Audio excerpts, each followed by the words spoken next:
यह यूकी है, जो एक बहुत शक्तिशाली मेज है, लेकिन उसकी ताकत ही उसकी इकलौती खासियत नहीं थी।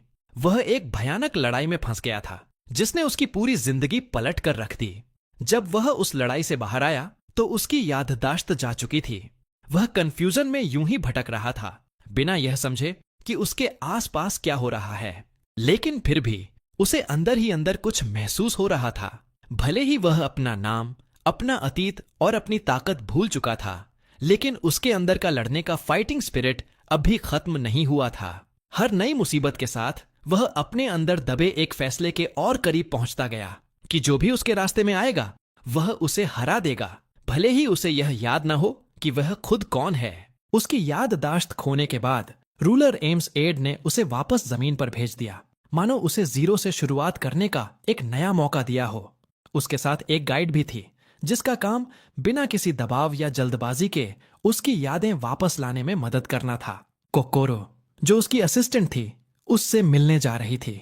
उसके मन में यूकी को लेकर कई सवाल थे। यूकी एक पहाड़ी पर बेहोश पड़ा था। हवा से उसके कपड़े उड़ रहे थे और दो कुत्ते उसके पास खड़े थे। वे दोनों उसे किसी खिलौने की तरह नोच रहे थे।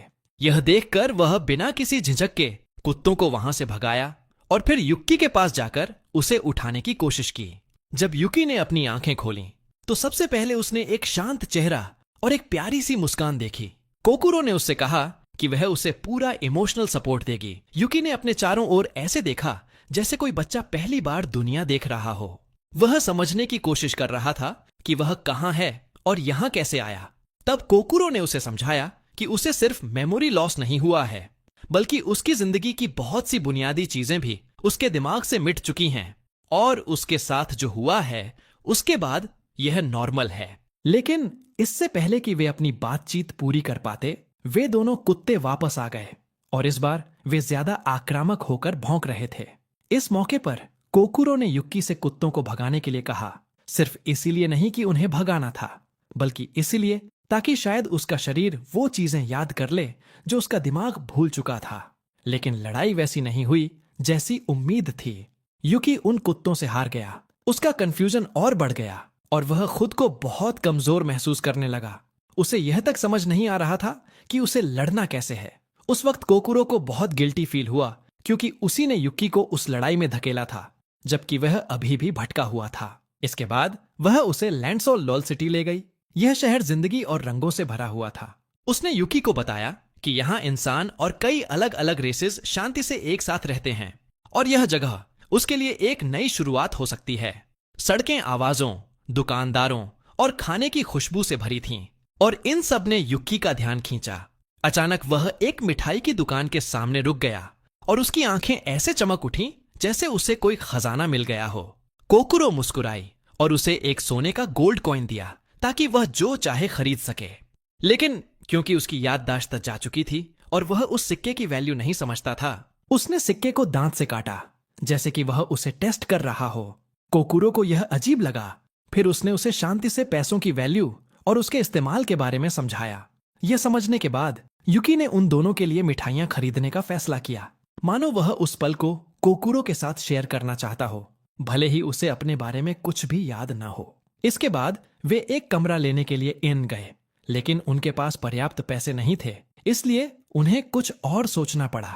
युकी ने सुझाव दिया कि वे खुले आसमान के नीचे कैंप लगाएं। तारों से भरे आसमान के नीचे वे बैठे और आराम करने की कोशिश की, लेकिन वहां भी वे दोनों कुत्ते वापस आ गए और युकी पर फिर से हमला कर दिया, जैसे वे उसके पीछे ही पड़ गए हों। अगली सुबह वे एडवेंचरर्स गिल्ड गए। यह एक बहुत बड़ी इमारत थी जो एडवेंचर का सपना देखने वाले लोगों से भरी हुई थी। क्रीम करिन ने एक प्रोफेशनल मुस्कान के साथ उनका स्वागत किया और उन्हें क्वेस्ट बोर्ड की तरफ ले गई, जहां कई सारे कागज लगे हुए थे जिनमें अलग अलग मिशन थे। कोकुरो को लुसोल में एक ड्रैगन को मारने का मिशन मिला और वह बहुत एक्साइटेड हो गई, लेकिन कैरन ने उन्हें बताया कि उनकी मौजूदा हालत में यह मिशन उनके लिए बहुत मुश्किल है। इसकी जगह उसने उन्हें एक अजीब रूइन से मशरूम इकट्ठा करने का मिशन दिया। उसी समय पेकोराइन नाम की एक लड़की झरने के नीचे नहा रही थी। धूप में पानी चमक रहा था। अचानक उसे दो लड़कों की मदद के लिए चिल्लाने की आवाज सुनाई दी। वह भागकर उनके पास गई तो पता चला कि उनमें से एक मरने का नाटक कर रहा था, जबकि दूसरे ने एक मॉन्स्टर की तरफ इशारा करके कहा कि उसने उन पर हमला किया है। लेकिन जैसे ही पेकोरीन उनकी मदद करने के लिए आगे बढ़ी, उन दोनों ने उसी पर हमला कर दिया, उसकी तलवार चुरा ली और उसे पीछे छोड़कर भागने लगे। पेकोरीन बिना किसी झिझक के उनके पीछे भागी, जिससे वे डर गए। थोड़ी देर बाद कोकुरो और युकी उन खंडहरों में पहुंचे। वह जगह बहुत खामोश और डरावनी थी। वे पुराने पत्थरों और टूटी दीवारों के बीच मशरूम ढूंढने लगे। कुछ देर बाद उन्हें वहां पेकोरीन मिली। वह बहुत थकी हुई लग रही थी और उसके चेहरे पर साफ भूख दिखाई दे रही थी। बिना ज्यादा सोचे उन्होंने अपने इकट्ठे किए हुए कुछ मशरूम पेकोरीन के लिए भूनने का फैसला किया। आग धीरे धीरे जल रही थी। अचानक एक अनजान जादूगर ने कोई जादू किया, जिससे एक विशाल और खतरनाक मशरूम जिंदा हो गया। जैसे जैसे वह आग की तरफ बढ़ा, जमीन हिलने लगी। फिर उसने पेकोरीन पर जोरदार हमला करना शुरू कर दिया। पेकोरीन ने युकी और कोकुरो से पीछे हटने को कहा ताकि उन्हें चोट न लगे, लेकिन उन दोनों ने उसकी मदद करने की ठानी। पेकोरीन ने हालात को अच्छे से संभाल रखा था, लेकिन युकी और कोकुरो के वहां होने से उसकी मूवमेंट थोड़ी स्लो हो गई। जब वह विशाल मशरूम कोकुरो को मारने ही वाला था, तभी युकी की आंखों के सामने कुछ धुंधली यादें फ्लैश हुईं। वो यादें ताकत से भरी हुई थीं। अचानक युकी को अपने अंदर एक बहुत बड़ी एनर्जी महसूस हुई और उसने बिना सोचे उस हमले को बीच में ही रोक दिया। उसके शरीर से एक अजीब सी जादुई मैजिकल ऑरा निकलने लगी, जो बहुत तेज और चमकदार थी। इससे पेकोरीन की ताकत काफी बढ़ गई। इसके बाद पेकोरीन ने पूरे कॉन्फिडेंस और ताकत के साथ उस पूरी मशरूम आर्मी को अकेले ही खत्म कर दिया। लड़ाई खत्म होने के बाद जब वे मिशन पूरा करने के लिए बड़े मशरूम इकट्ठा कर रहे थे, पेकोरीन को एक छोटा सा मशरूम दिखा और उसने बिना सोचे समझे उसे निगल लिया। कुछ ही पलों में वह बेहोश होकर गिर पड़ी। उन तीनों को वहां चार्ली और उसका साथी भी मिले, जो मशरूम्स से घिरे हुए थे। लेकिन किस्मत से अचानक कौवों का एक झुंड वहां आ गया और उन्हें बचा लिया। गिल्ड लौटते समय युकी ने पेकोरीन को अपनी पीठ पर उठा लिया। उसने कोई शिकायत नहीं की और पूरे रास्ते शांत रहा। जब पेकोरीन को थोड़ा होश आया तो उसने अपनी देखभाल करने के लिए युकी को थैंक यू कहा और उसकी आवाज में सच्ची ग्रेटिट्यूड थी।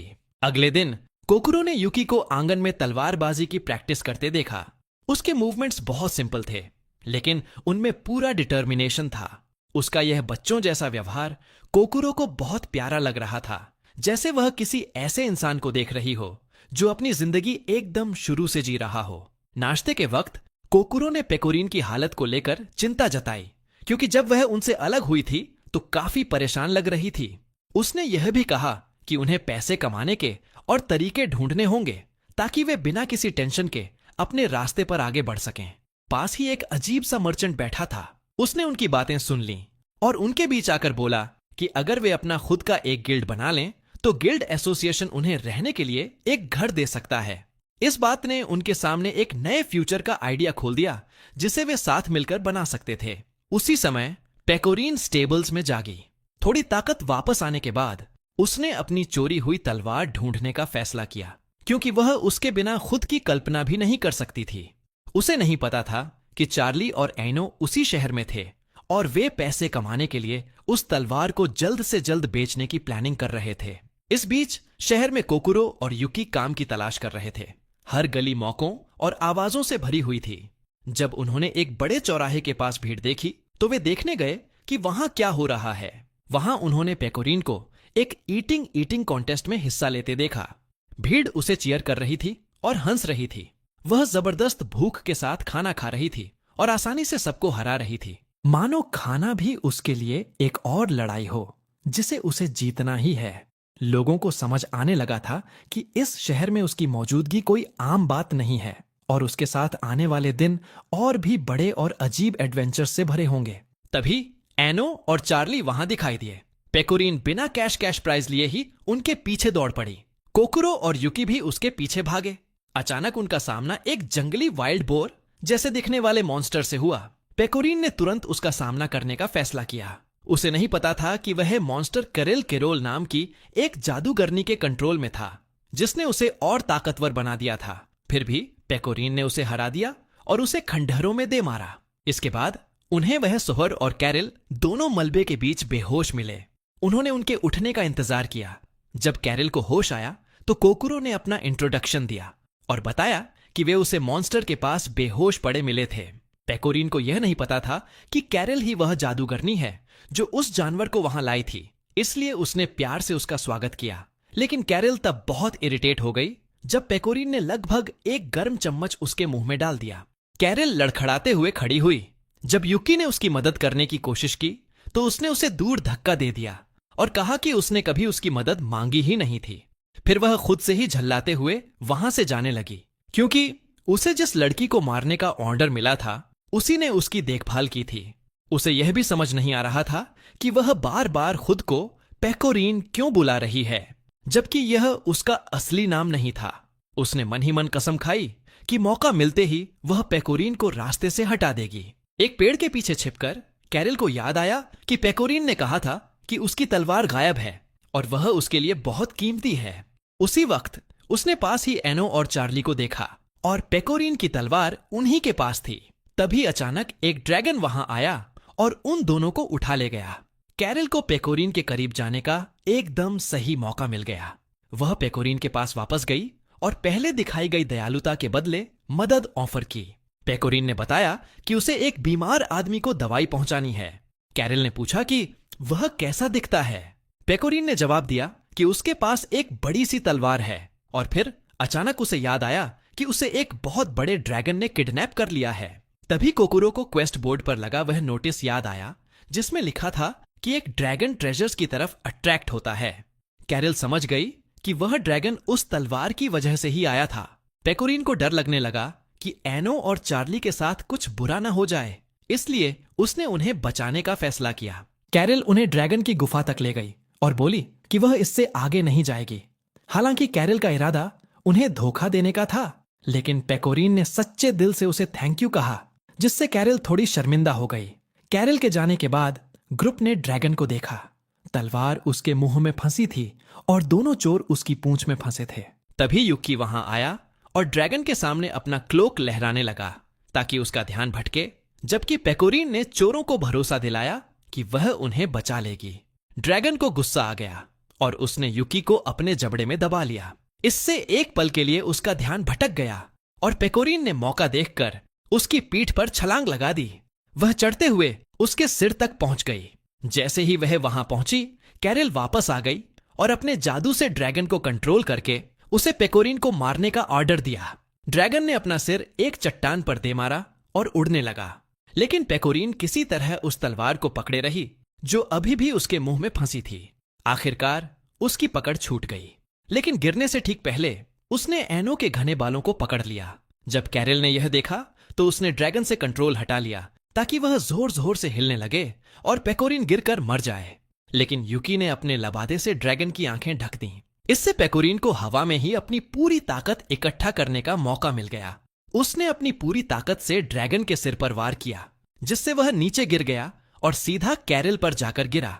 जैसे ही कैरल का जादू कमजोर पड़ा, ड्रैगन ने चोरों को छोड़ दिया और कैरल पर हमला करने वाला ही था। लेकिन पेकोरीन अपनी तलवार लेकर उसे बचाने आ गई। जैसे ही तलवार उसके हाथ में वापस आई, उसके चारों ओर एक सेक्रेड सी ताकत आ गई और उसने एक ही वार में ड्रैगन को खत्म कर दिया। लड़ाई के बाद कोकुरो ने युकी के घावों का इलाज किया और उसे अगली बार इतना लापरवाह न होने को कहा। उसी समय पेकोरीन ने कैरल का हाथ पकड़ा और उसकी मदद के लिए थैंक यू कहा, बिना यह जाने कि कैरल शुरुआत से ही उसे जाल में फंसा रही थी। उस रात उन्होंने एनो और चार्ली को अलविदा कहा। इसके बाद पेकोरीन ने कैरल को लंच पर इनवाइट किया। कैरल ने कहा कि उसे भूख नहीं है, लेकिन उसके पेट की आवाज ने उसकी पोल खोल दी, इसलिए उसे हां कहनी पड़ी। पेकोरीन बहुत खुश थी क्योंकि लंबे समय तक अकेले सफर करने के बाद आखिरकार उसे दोस्त मिल गए थे। इसी बात ने कैरल को अपने प्लान को लेकर गिल्टी फील करवाया। पेकोरीन ने सुझाव दिया कि उन्हें अपना खुद का एक गिल्ड बनाना चाहिए ताकि वे साथ काम कर सकें और दुनिया का सबसे बेहतरीन खाना ढूंढ सकें। कोकुरो और युकी तुरंत मान गए, लेकिन जब उन्होंने कैरल से पूछा तो उसने कहा कि उसे उनकी मदद की कोई जरूरत नहीं है और वहां से जाने लगी। फिर भी वह पेकोरीन के बनाए हुए राइस बॉल्स चखने के लिए रुकी और जब उसने खाया तो वह हैरान रह गई कि यह सच में बहुत टेस्टी था। इसके बाद कैरल बस पेकोरीन की ताकत के बारे में ही सोचती रही, लेकिन उसे अब भी यकीन था कि वह कभी न कभी पेकोरीन की कमजोरी ढूंढ लेगी और उसे खत्म कर देगी। अगले दिन उसने उसकी कमजोरी जानने के लिए उस पर नजर रखी, लेकिन उसे सिर्फ यही पता चला कि वह लड़की राक्षसों जैसी भूख से खाती है और फिर भी उसका फिगर एकदम परफेक्ट रहता है। थोड़ी देर बाद कैरल एनो और चार्ली से मिली। उन्होंने उसे एक नए रेस्टोरेंट के बारे में बताया और उन्हें बचाने के लिए थैंक यू के तौर पर उसे वहां इनवाइट किया। उसी समय कोकुरो गिल्ड एसोसिएशन गई और कैरन को बताया कि वह एक नया गिल्ड रजिस्टर करना चाहती है। कैरन ने एक्साइटमेंट के साथ इसका स्वागत किया, लेकिन कोकुरो ने बताया कि वह अभी सिर्फ एप्लीकेशन फॉर्म ले जा रही है जब तक वह बाकियों को मना नहीं लेती। जब युक्की बाहर इंतजार कर रहा था, उसने देखा कि एक बीस्ट गर्ल अचानक उसके बगल में गिर गई। वह उसकी मदद करने के लिए भागा। वह लड़की बहुत तेज हाँफ रही थी और सांस नहीं ले पा रही थी। युकी को लगा कि वह भूखी है, इसलिए उसने उसे कुछ खाना दिया। उसी पल उस लड़की की आंखें एक अजीब लाल रंग से चमक उठीं। कोकुरो से मिलने के बाद युकी पेकोरिन को ढूंढने गया और उसने देखा कि कैरल एक रेस्टोरेंट की खिड़की से उस पर छिपकर नजर रख रही है। वह और कोकुरो चुपचाप उसके पास गए और उसे हेलो कहा, जिससे कैरल हड़बड़ा गई। जब उन्होंने पूछा कि वह क्या कर रही है, तो उसने झूठ कहा कि उसे भूख लगी थी और वह जल्दी से कुछ खाने आई है। कोकुरो ने बताया कि पेकोरिन अंदर ही है और उसे उनके साथ डिनर करने के लिए इनवाइट किया। कैरल बेमन से मान गई। जब वे अंदर गए तो उन्होंने पेकोरिन, एनो और चार्ली को पागलों की तरह खाते हुए पाया। जब वे वहां बैठे थे, पेकोरिन ने देखा कि कैरल थोड़ी चिढ़ी हुई लग रही है। उसने अपने हाथ से उसे खाना खिलाने की कोशिश की, लेकिन कैरल को गुस्सा आ गया। उसे समझ नहीं आ रहा था कि पेकोरिन उसे एक दोस्त की तरह क्यों ट्रीट कर रही है, जबकि वह तो उसे मारने के इरादे से आई थी। जब पेकोरिन ने उसे मेन्यू दिया तो कैरल ने मछली और आलू ऑर्डर किए, लेकिन रेस्टोरेंट में वो इंग्रेडिएंट्स खत्म हो चुके थे। कैरल की चिढ़ बढ़ने लगी और उसने पेकोरिन के गाल खींच लिए क्योंकि वह बहुत ज्यादा खा रही थी। तभी पेकोरिन ने बताया कि यहाँ इंसेक्ट से बनी डिशेस का एक सीक्रेट मेन्यू भी है। उन डिशेस को देखकर कैरल को घिन आ गई। हालत तब और खराब हो गई जब उसने देखा कि कोकुरो ने न सिर्फ अपना हिस्सा खत्म कर लिया था, बल्कि वह उसके टेस्ट की तारीफ भी कर रही थी। गुस्से के बीच पेकोरिन ने कीड़ों वाला कुछ खाना कैरल के मुंह में डाल दिया। हैरानी की बात यह थी कि कैरल को उसका स्वाद सच में अच्छा लगा। इसके बाद पेकोरिन ने माफी मांगी कि उसने जरूरत से ज्यादा खा लिया। उसने कहा कि वह भावनाओं में बह गई थी क्योंकि अब उसके दोस्त हैं, और उसने वादा किया कि वह आगे से कंट्रोल करेगी। लेकिन कैरल रूखी ही रही और जिद पर अड़ी रही कि वह जानबूझकर उनके साथ नहीं आई थी और यह आखिरी बार है जब वे साथ खा रहे हैं। फिर भी पेकोरिन उसे एक सच्ची दोस्त की तरह ही ट्रीट करती रही। उसी वक्त कोकुरो ने गिल्ड रजिस्ट्रेशन फॉर्म उनकी तरफ बढ़ाया और पूछा कि क्या वे दोनों उसके और युकी के गिल्ड में शामिल होना चाहती हैं। पेकोरिन ने तुरंत कोकुरो को गले लगा लिया और हाँ कर दी, जबकि कैरल ने कहा कि वह पहले ही मना कर चुकी है। उसने फिर से मना किया और वहां से चली गई। बाहर जाकर भी वह इस बात से चिढ़ी हुई थी कि उसने उस लड़की के साथ खाना खा लिया जिसे उसे मारना था। अपने मुंह से कीड़ों का स्वाद हटाने के लिए उसने पास के एक पेड़ से कुछ फल तोड़े। तभी रसीले फल लिए एक ब्लॉन्ड लड़की उसके पास आई और रहस्यमयी अंदाज में बोली कि शांति का समय बहुत बोरिंग होता है और काश रूलर्स कुछ रोमांचक तमाशे करते। फिर उसने कैरल से पूछा कि क्या उसे भी ऐसा लगता है, लेकिन कैरल ने जवाब दिया कि उन दोनों के बीच कुछ भी कॉमन नहीं है और वहां से जल्दी से निकल गई।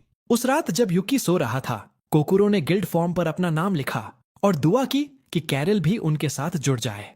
अगले दिन पेकोरिन ने बताया कि उसे एक रेस्टोरेंट में काम मिल गया है और उसने तुरंत हाँ कर दी क्योंकि उसके पैसे खत्म हो गए थे। कोकुरो समझ गई कि इसका मतलब है पेकोरिन गिल्ड में शामिल नहीं हो पाएगी, इसलिए उसने एप्लीकेशन फॉर्म अपनी पीठ के पीछे छिपा लिया। फिर वे उसे काम करते देखने के लिए उस रेस्टोरेंट में गए। वहां कोकुरो का मूड ठीक करने के लिए युकी ने उसे अपने हाथ से खाना खिलाया। उसी वक्त 3 छोटी मिसोगी, मिमी और क्यूका अंदर आईं। वे काफी नाखुश लग रही थीं। पेकोरिन ने एक बड़ी सी स्माइल के साथ उनका स्वागत किया। जब वे मिल्क शेक पी रही थीं, पेकोरिन ने पूछा कि क्या वे यहां नई हैं। उनमें से एक ने जवाब दिया कि वे लिटिल लिटिल लिरिकल नाम के एक गिल्ड से हैं, लेकिन क्योंकि वे अभी बहुत छोटी हैं, इसलिए उनका गिल्ड ऑफिशियली रजिस्टर नहीं हुआ है। फिर उन्होंने पेकोरिन से कुछ डिश सजेस्ट करने को कहा तो उसने अपनी फेवरेट डिश बता दी। उसी समय कैरल को हर मैजेस्टी से नए ऑर्डर्स मिले थे। अब उसे पेकोरिन को मारने की जरूरत नहीं थी।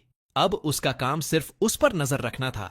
महामहिम ने उसे यह भी बताया कि उसने प्रिंसेस नाइट की जिस ताकत को उसे दिया था, कैरल ने अभी तक उसे पूरी तरह अडॉप्ट नहीं किया है और उसे कंट्रोल करने के लिए उसे गाइडेंस ऑफर की। थोड़ी देर बाद कैरल ने देखा कि पेकोरीन लिटिल लिरिकल की बच्चियों को कीड़े खिला रही है। उसने तुरंत उसके हाथ से प्लेट छीन ली और पूछा कि वह क्या करने की सोच रही है। पेकोरीन ने बताया कि वह वहां वेट्रेस का काम नहीं कर रही है। इससे पहले कि कैरल समझ पाती कि क्या हो रहा है, कोकुरो गिल्ड रजिस्ट्रेशन फॉर्म लेकर वहां आ गई और पेकोरीन को उनके साथ जुड़ने को कहा। कैरल ने ना कहा, लेकिन अचानक उसे याद आया कि सच तो यह है कि उसने शुरुआत से ही गिल्ड में शामिल होने का इरादा किया था ताकि वह उन पर जासूसी कर सके। लेकिन इससे पहले कि वह कुछ कह पाती, एक गुंडा रेस्टोरेंट में घुस आया और अकारी से झगड़ा करने लगा। फिर उसने पूरी एक टेबल पर कब्जा कर लिया और जोर जोर से खाना मांगने लगा। जब रेस्टोरेंट का मालिक उसके पास गया तो उसने एक झटके में उसका हाथ तोड़ दिया। लेकिन उससे लड़ने की बजाय पेकोरीन ने एक वेट्रेस के रूप में अपने काम पर फोकस किया और शांति से उसका ऑर्डर लिया। फिर वह किचन में गई और कमाल की स्किल के साथ अकेले ही खाना बनाने लगी। इसके बाद उसने वह डिश उसे सर्व की। उस आदमी को खाना चखने से पहले ही लग रहा था कि वह उसे बेइज्जत करके इस रेस्टोरेंट को बंद करवा देगा ताकि उसके कॉम्पिटिटर को फायदा हो। लेकिन जैसे ही वह खाना ट्राई करने वाला था, पेकोरीन ने उसे रुकने को कहा, डिश पर थोड़ा नींबू निचोड़ा और खाना एक अजीब तरीके से चमकने लगा। जब उसने उसे चखा तो वह पूरी तरह से हिल गया। वह कहना चाहता था कि खाना बकवास है, लेकिन खुद से लड़ने के बाद उसने मान लिया कि यह उसकी जिंदगी का सबसे बेहतरीन खाना था। हालांकि एक पल बाद वह फिर से अपनी जिद पर आ गया, प्लेट तोड़ दी और बोला कि स्वाद बहुत बुरा था। उस पॉइंट पर पेकोरीन ने अपनी दयालुता किनारे रखी और उसे रेस्टोरेंट से बाहर फेंक दिया। मन ही मन वह सोचने लगी कि शायद अपने इन एडवेंचर्स की वजह से वह थोड़ी मैच्योर हो गई है। इसके बाद कैरल ने गिल्ड रजिस्ट्रेशन फॉर्म लिया और उस पर साइन कर दिए। इससे उन चारों को क्रीम से अप्रूवल स्टैंप मिल गया। जब वे अपने नए गिल्ड हाउस की तरफ जा रहे थे, पेकोरीन ने कहा कि उनका गोल दुनिया का सबसे बेहतरीन खाना ढूंढना और साथ मिलकर उसे एंजॉय करना है और आज से उन्हें गॉर्मेट गुरमे गिल्ड के नाम से जाना जाएगा। जब वे गिल्ड हाउस पहुंचे तो पेकोरीन अपना नया एडवेंचर शुरू करने के लिए बहुत एक्साइटेड थी, लेकिन सबसे पहले उन्हें उस जगह को रहने लायक बनाना था। उन्होंने पूछा कि यह घर इतना पुराना और खस्ताहाल क्यों लग रहा है, तो कैरल ने बताया कि साफ सुथरे घर खत्म हो चुके थे। पेकोरीन ने पूछा कि क्या इस घर में पहले कभी कुछ अजीब हुआ है। कैरल ने फुसफुसाते हुए कहा कि शायद यहां भूतों का साया हो। कैरल की घबराहट के बावजूद पेकोरीन ने कहा कि कोई बात नहीं, भूत भी हमारे साथ डिनर कर सकते हैं। वैसे भी यह घर जंगल में रहने से तो बेहतर ही था। कोकुरो ने सजेस्ट किया कि वे इसे साफ और ऑर्गेनाइज करें। जब वे सफाई कर रहे थे, पेकोरीन अचानक टेंशन में आ गई और बोली कि इस घर में एक बहुत बड़ी कमी है। सब इकट्ठा हुए और पूछा कि उसका क्या मतलब है। उसने जवाब दिया कि इस घर में डाइनिंग टेबल नहीं है। कैरल ने सजेस्ट किया कि वे मार्केट से एक खरीद लेते हैं, लेकिन पेकोरीन ने कहा कि उनका गोल साथ बैठकर खाना है और डाइनिंग टेबल उस सपने का एक अहम हिस्सा है, इसलिए वे यूं ही कोई भी रैंडम टेबल नहीं ला सकते। इस वजह से उसने खुद एक परफेक्ट टेबल बनाने का फैसला किया।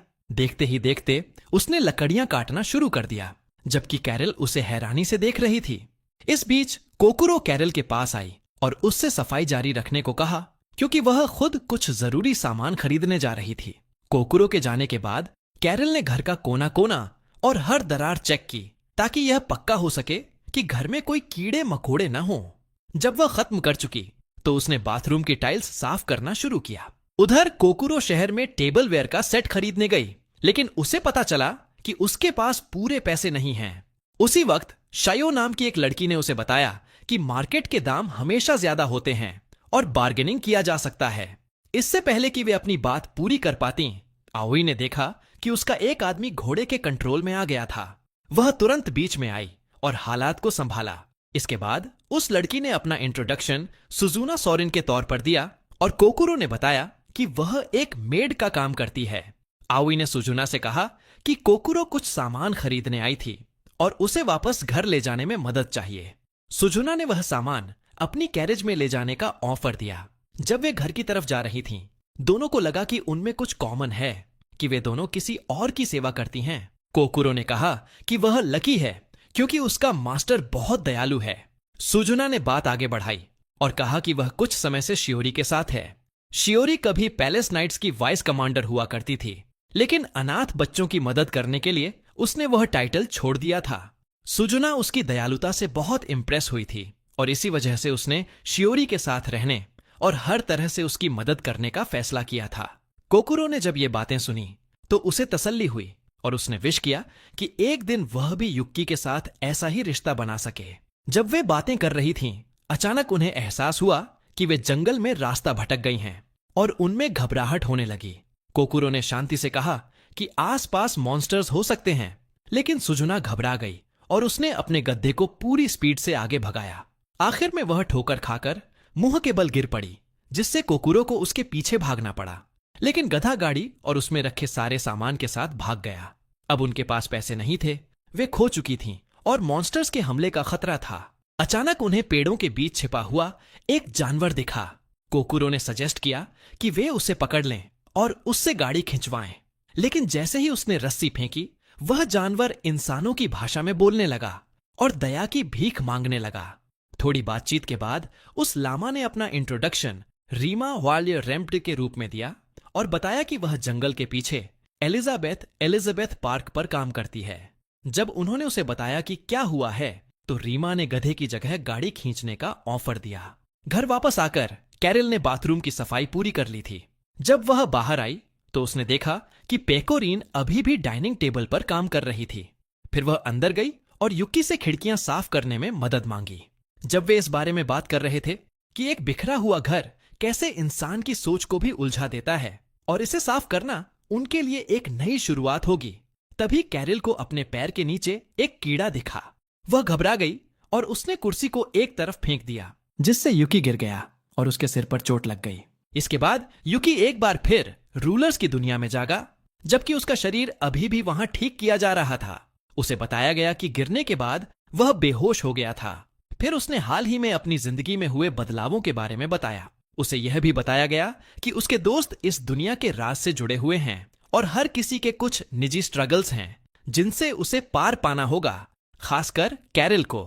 फिर उसे सावधान किया गया कि उसका दुश्मन अब उसकी मौजूदगी के बारे में जान चुका है और उन्होंने कहा कि सही वक्त आने पर कोई उसकी मदद करने आएगा। जब युकी असली दुनिया में जागा तो कैरल उसे ठीक देखकर बहुत खुश हुई। इसके बाद वे बाहर गए और देखा कि पेकोरीन ने डाइनिंग टेबल बना ली थी।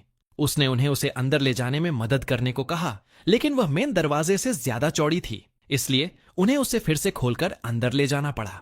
इस बीच रीमा, कोकुरो और सुजुना के साथ जंगल से गाड़ी खींचकर ले जा रही थी।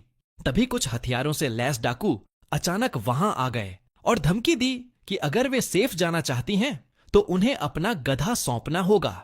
जैसे ही रीमा को समझ आया कि वे उसी के बारे में बात कर रहे हैं, उसे बहुत गुस्सा आ गया। उसने अपनी तलवार निकाली और ऐसा जोरदार हमला किया कि वे सब हवा में उड़ गए। लड़ाई के बाद रीमा ने एक ऐसा फल खाया जिससे उसका शरीर चमकने लगा और वह एक बीस्ट गर्ल में बदल गई। उसने समझाया कि एक खास फल खाने से वह बाकियों की तरह इंसानी रूप ले सकती है। शाम तक पेकोरीन और बाकी सब ने सफाई का काम खत्म कर लिया था।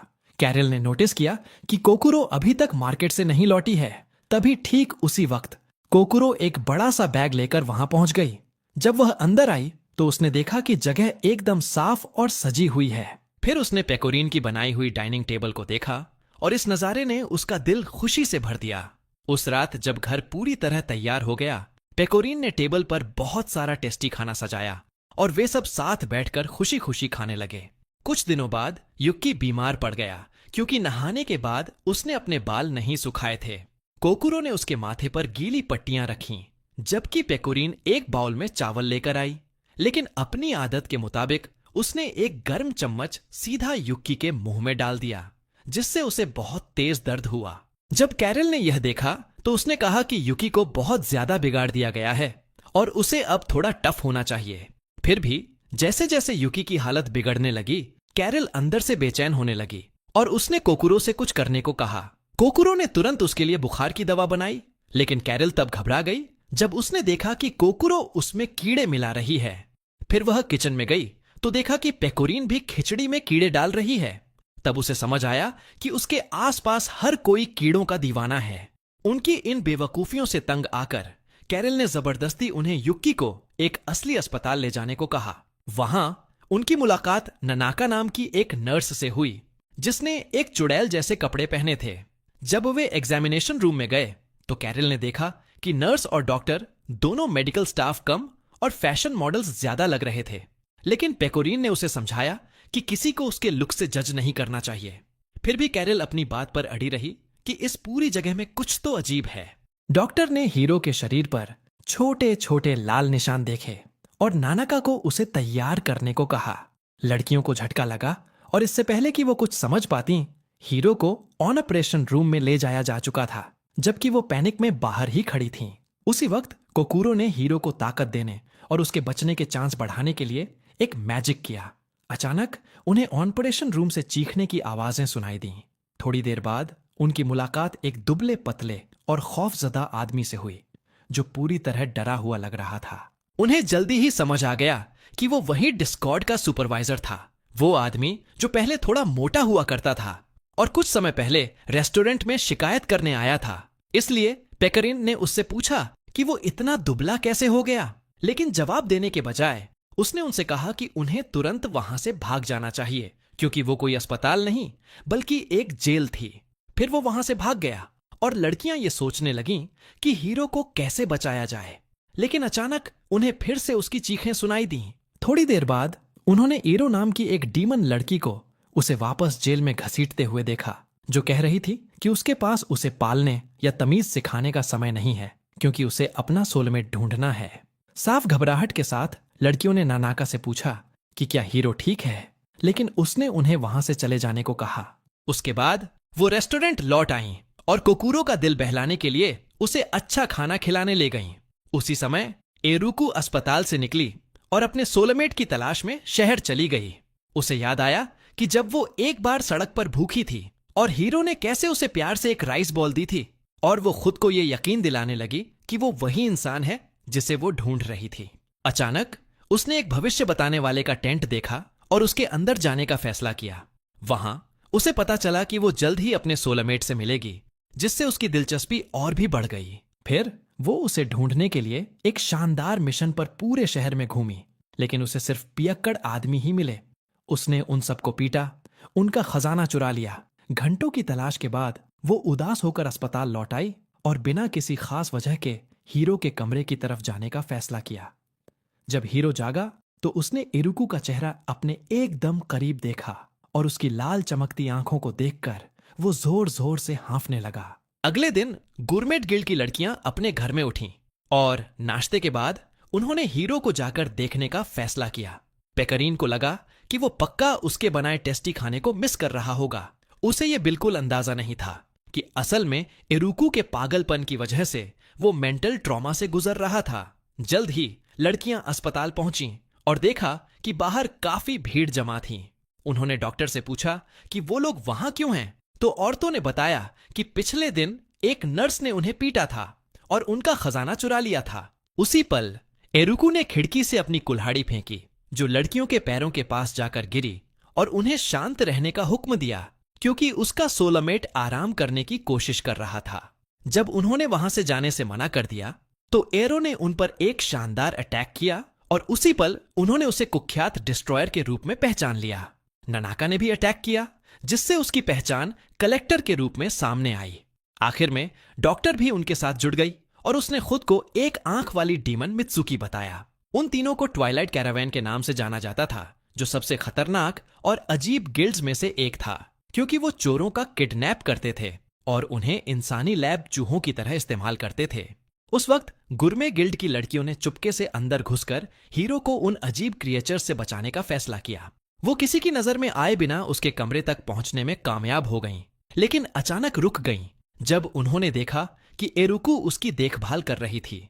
बाहर से देखते हुए एरुकू ने एक शापित सगाई की अंगूठी निकाली और उसे हीरो को पहनाने का फैसला किया, ताकि वो उसके साथ अपने प्राइवेट एम्यूजमेंट पार्क के सफर का मजा ले सके। उसी पल लड़कियों ने तय किया कि उन्हें बहुत देर होने से पहले उसे रोकना होगा और उन्होंने कोकूरो से एक अजीब मैजिक करने को कहा, जिससे पूरे इलाके में पर्पल धुआं फैल गया। धुएं से इरुकू का ध्यान भटक गया तो वो चेक करने के लिए कमरे से बाहर आई, जिससे पेकरीन और कैरल को अंदर जाने का मौका मिल गया। लेकिन जब वो हीरो को अपने साथ खींचने की कोशिश कर रही थीं, तभी वो अचानक एक अजीब जगह पर पहुंच गईं और इरुकू और मित्सुकी हर तरफ से उनके पास आ रही थीं। बिल्कुल आखिरी पल में कैरल ने उनका ध्यान भटकाने का काम किया, जबकि पेकारिन ने हीरो को खिड़की से बाहर धकेल दिया, जहां कोकूरो नीचे उसका इंतजार कर रही थी। जब पेकारिन कैरल को बचाने के लिए पीछे मुड़ी तो उसने देखा कि मित्सुकी ने पहले ही उसे पकड़ लिया था और कैरल ने उसे इशारा किया कि वो उसके बिना ही भागती रहे।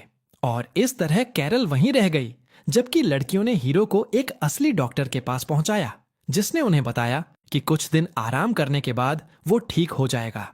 उसने उन्हें यह भी बताया कि मित्सुकी उतनी बुरी नहीं है जितना उन्होंने पहले सोचा था।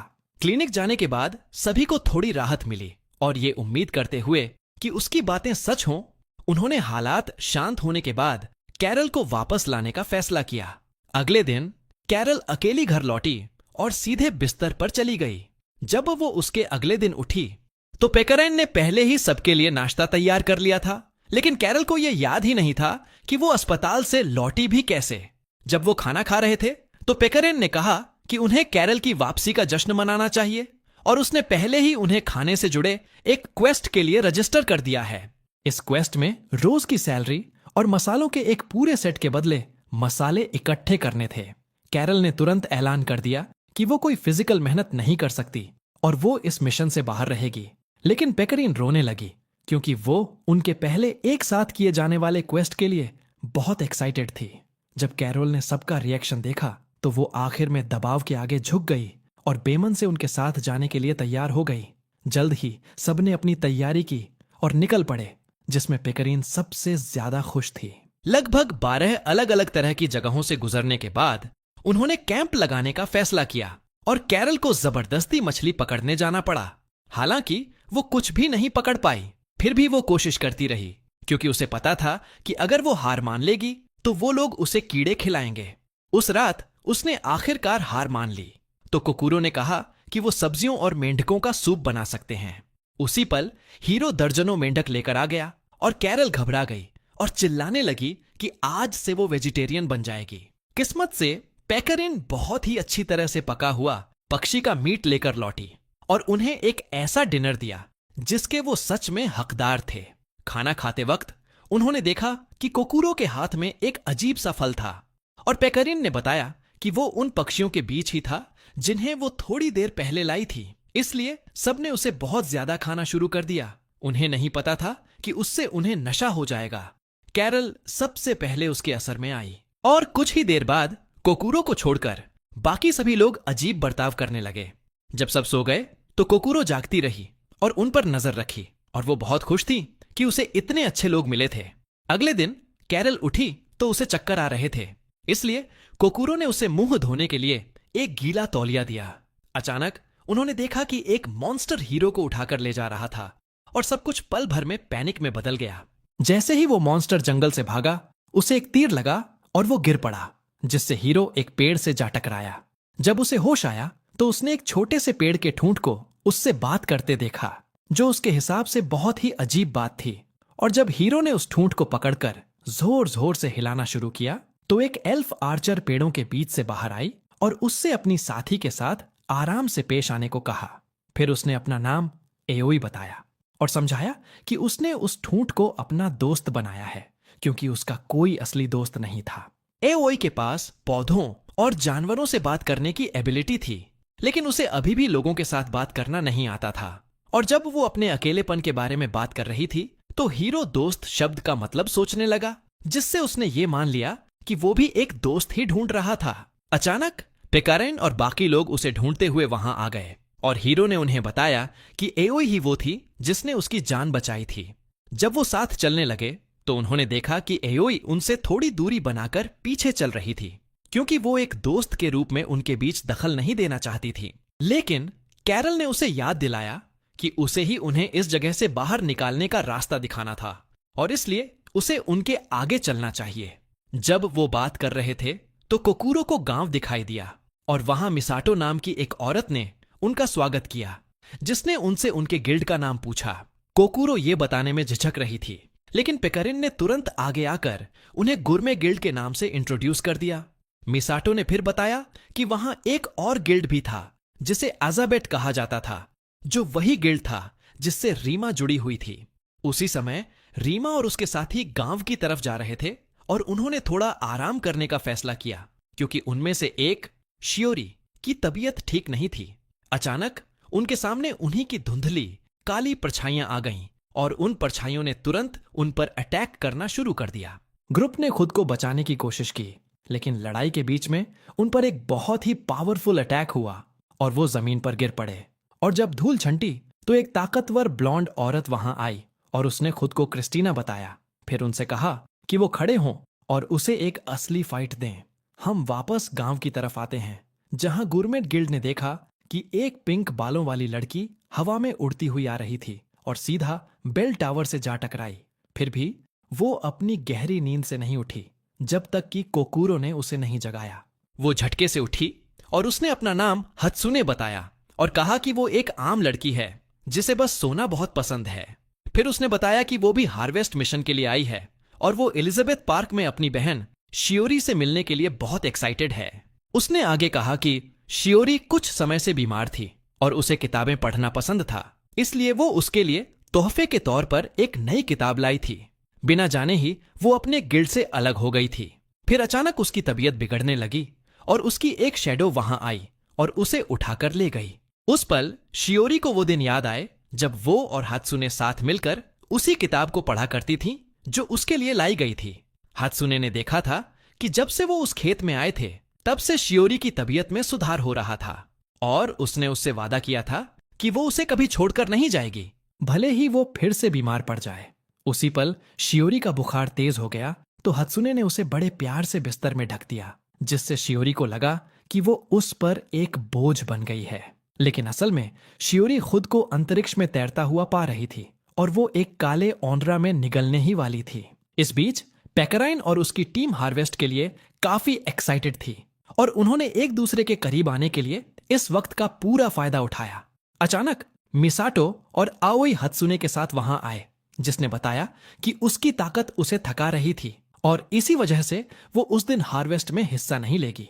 जब वो बात कर रहे थे तो उन्होंने किसी को मदद के लिए चिल्लाते हुए सुना और जब वो उस आवाज के पीछे गए तो उन्होंने देखा कि लोग एलिजाबेथ पार्क गिल्ड के मेंबर्स के आसपास जमा थे और वो सब बुरी तरह घायल थे।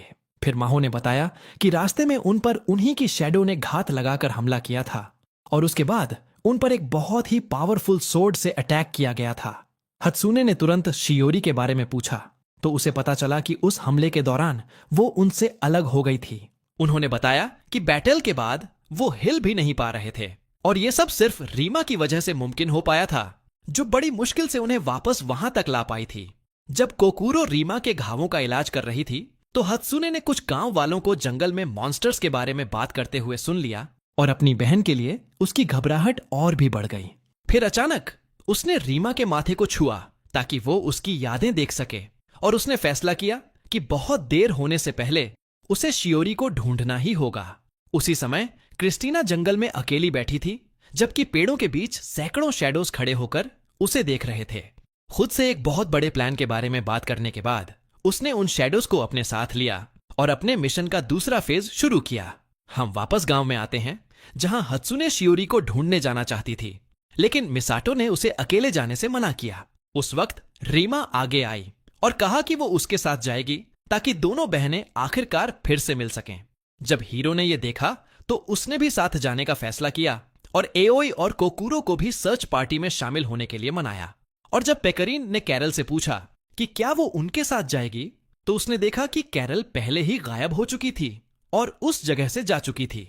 थोड़ी देर बाद जंगल में एओई को हमेशा किसी अजीब चीज का एहसास होता था, इसलिए हत्सुने ऊपर से देखने के लिए हवा में उड़ गई कि क्या हो रहा है। अचानक उस पर एक बहुत ही भयंकर अटैक हुआ और हालांकि वो उसे रोकने में कामयाब रही, लेकिन वो बिना किसी कंट्रोल के नीचे गिरने लगी।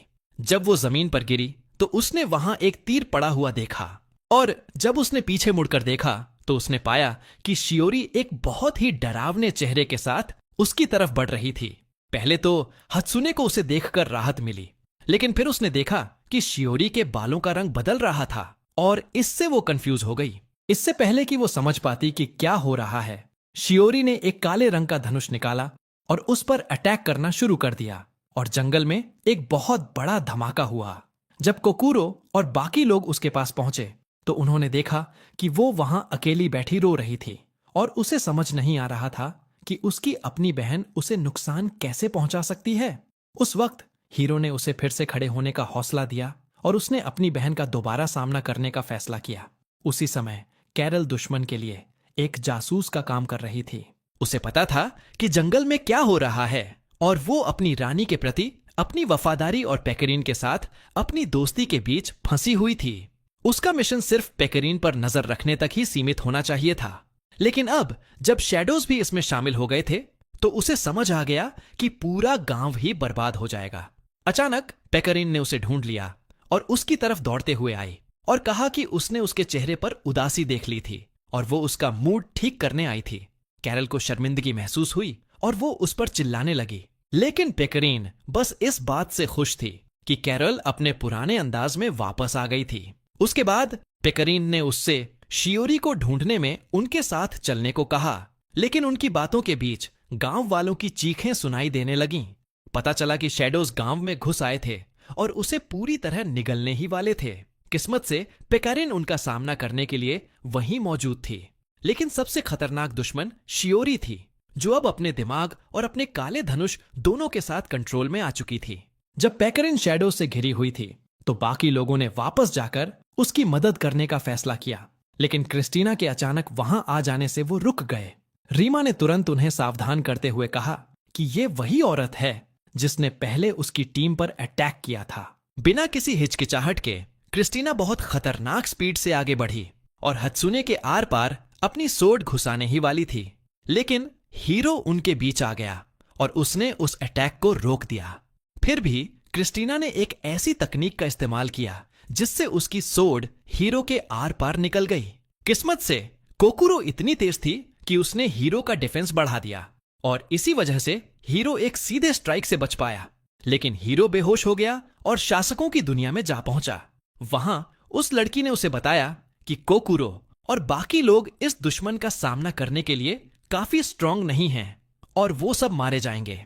इसलिए हीरो ने उससे कहा कि वो उसे तुरंत वापस भेज दे, लेकिन उसने उसकी बात को अनसुना कर दिया और बताया कि वो पहले भी कई बार क्रिस्टीना से लड़ चुकी है।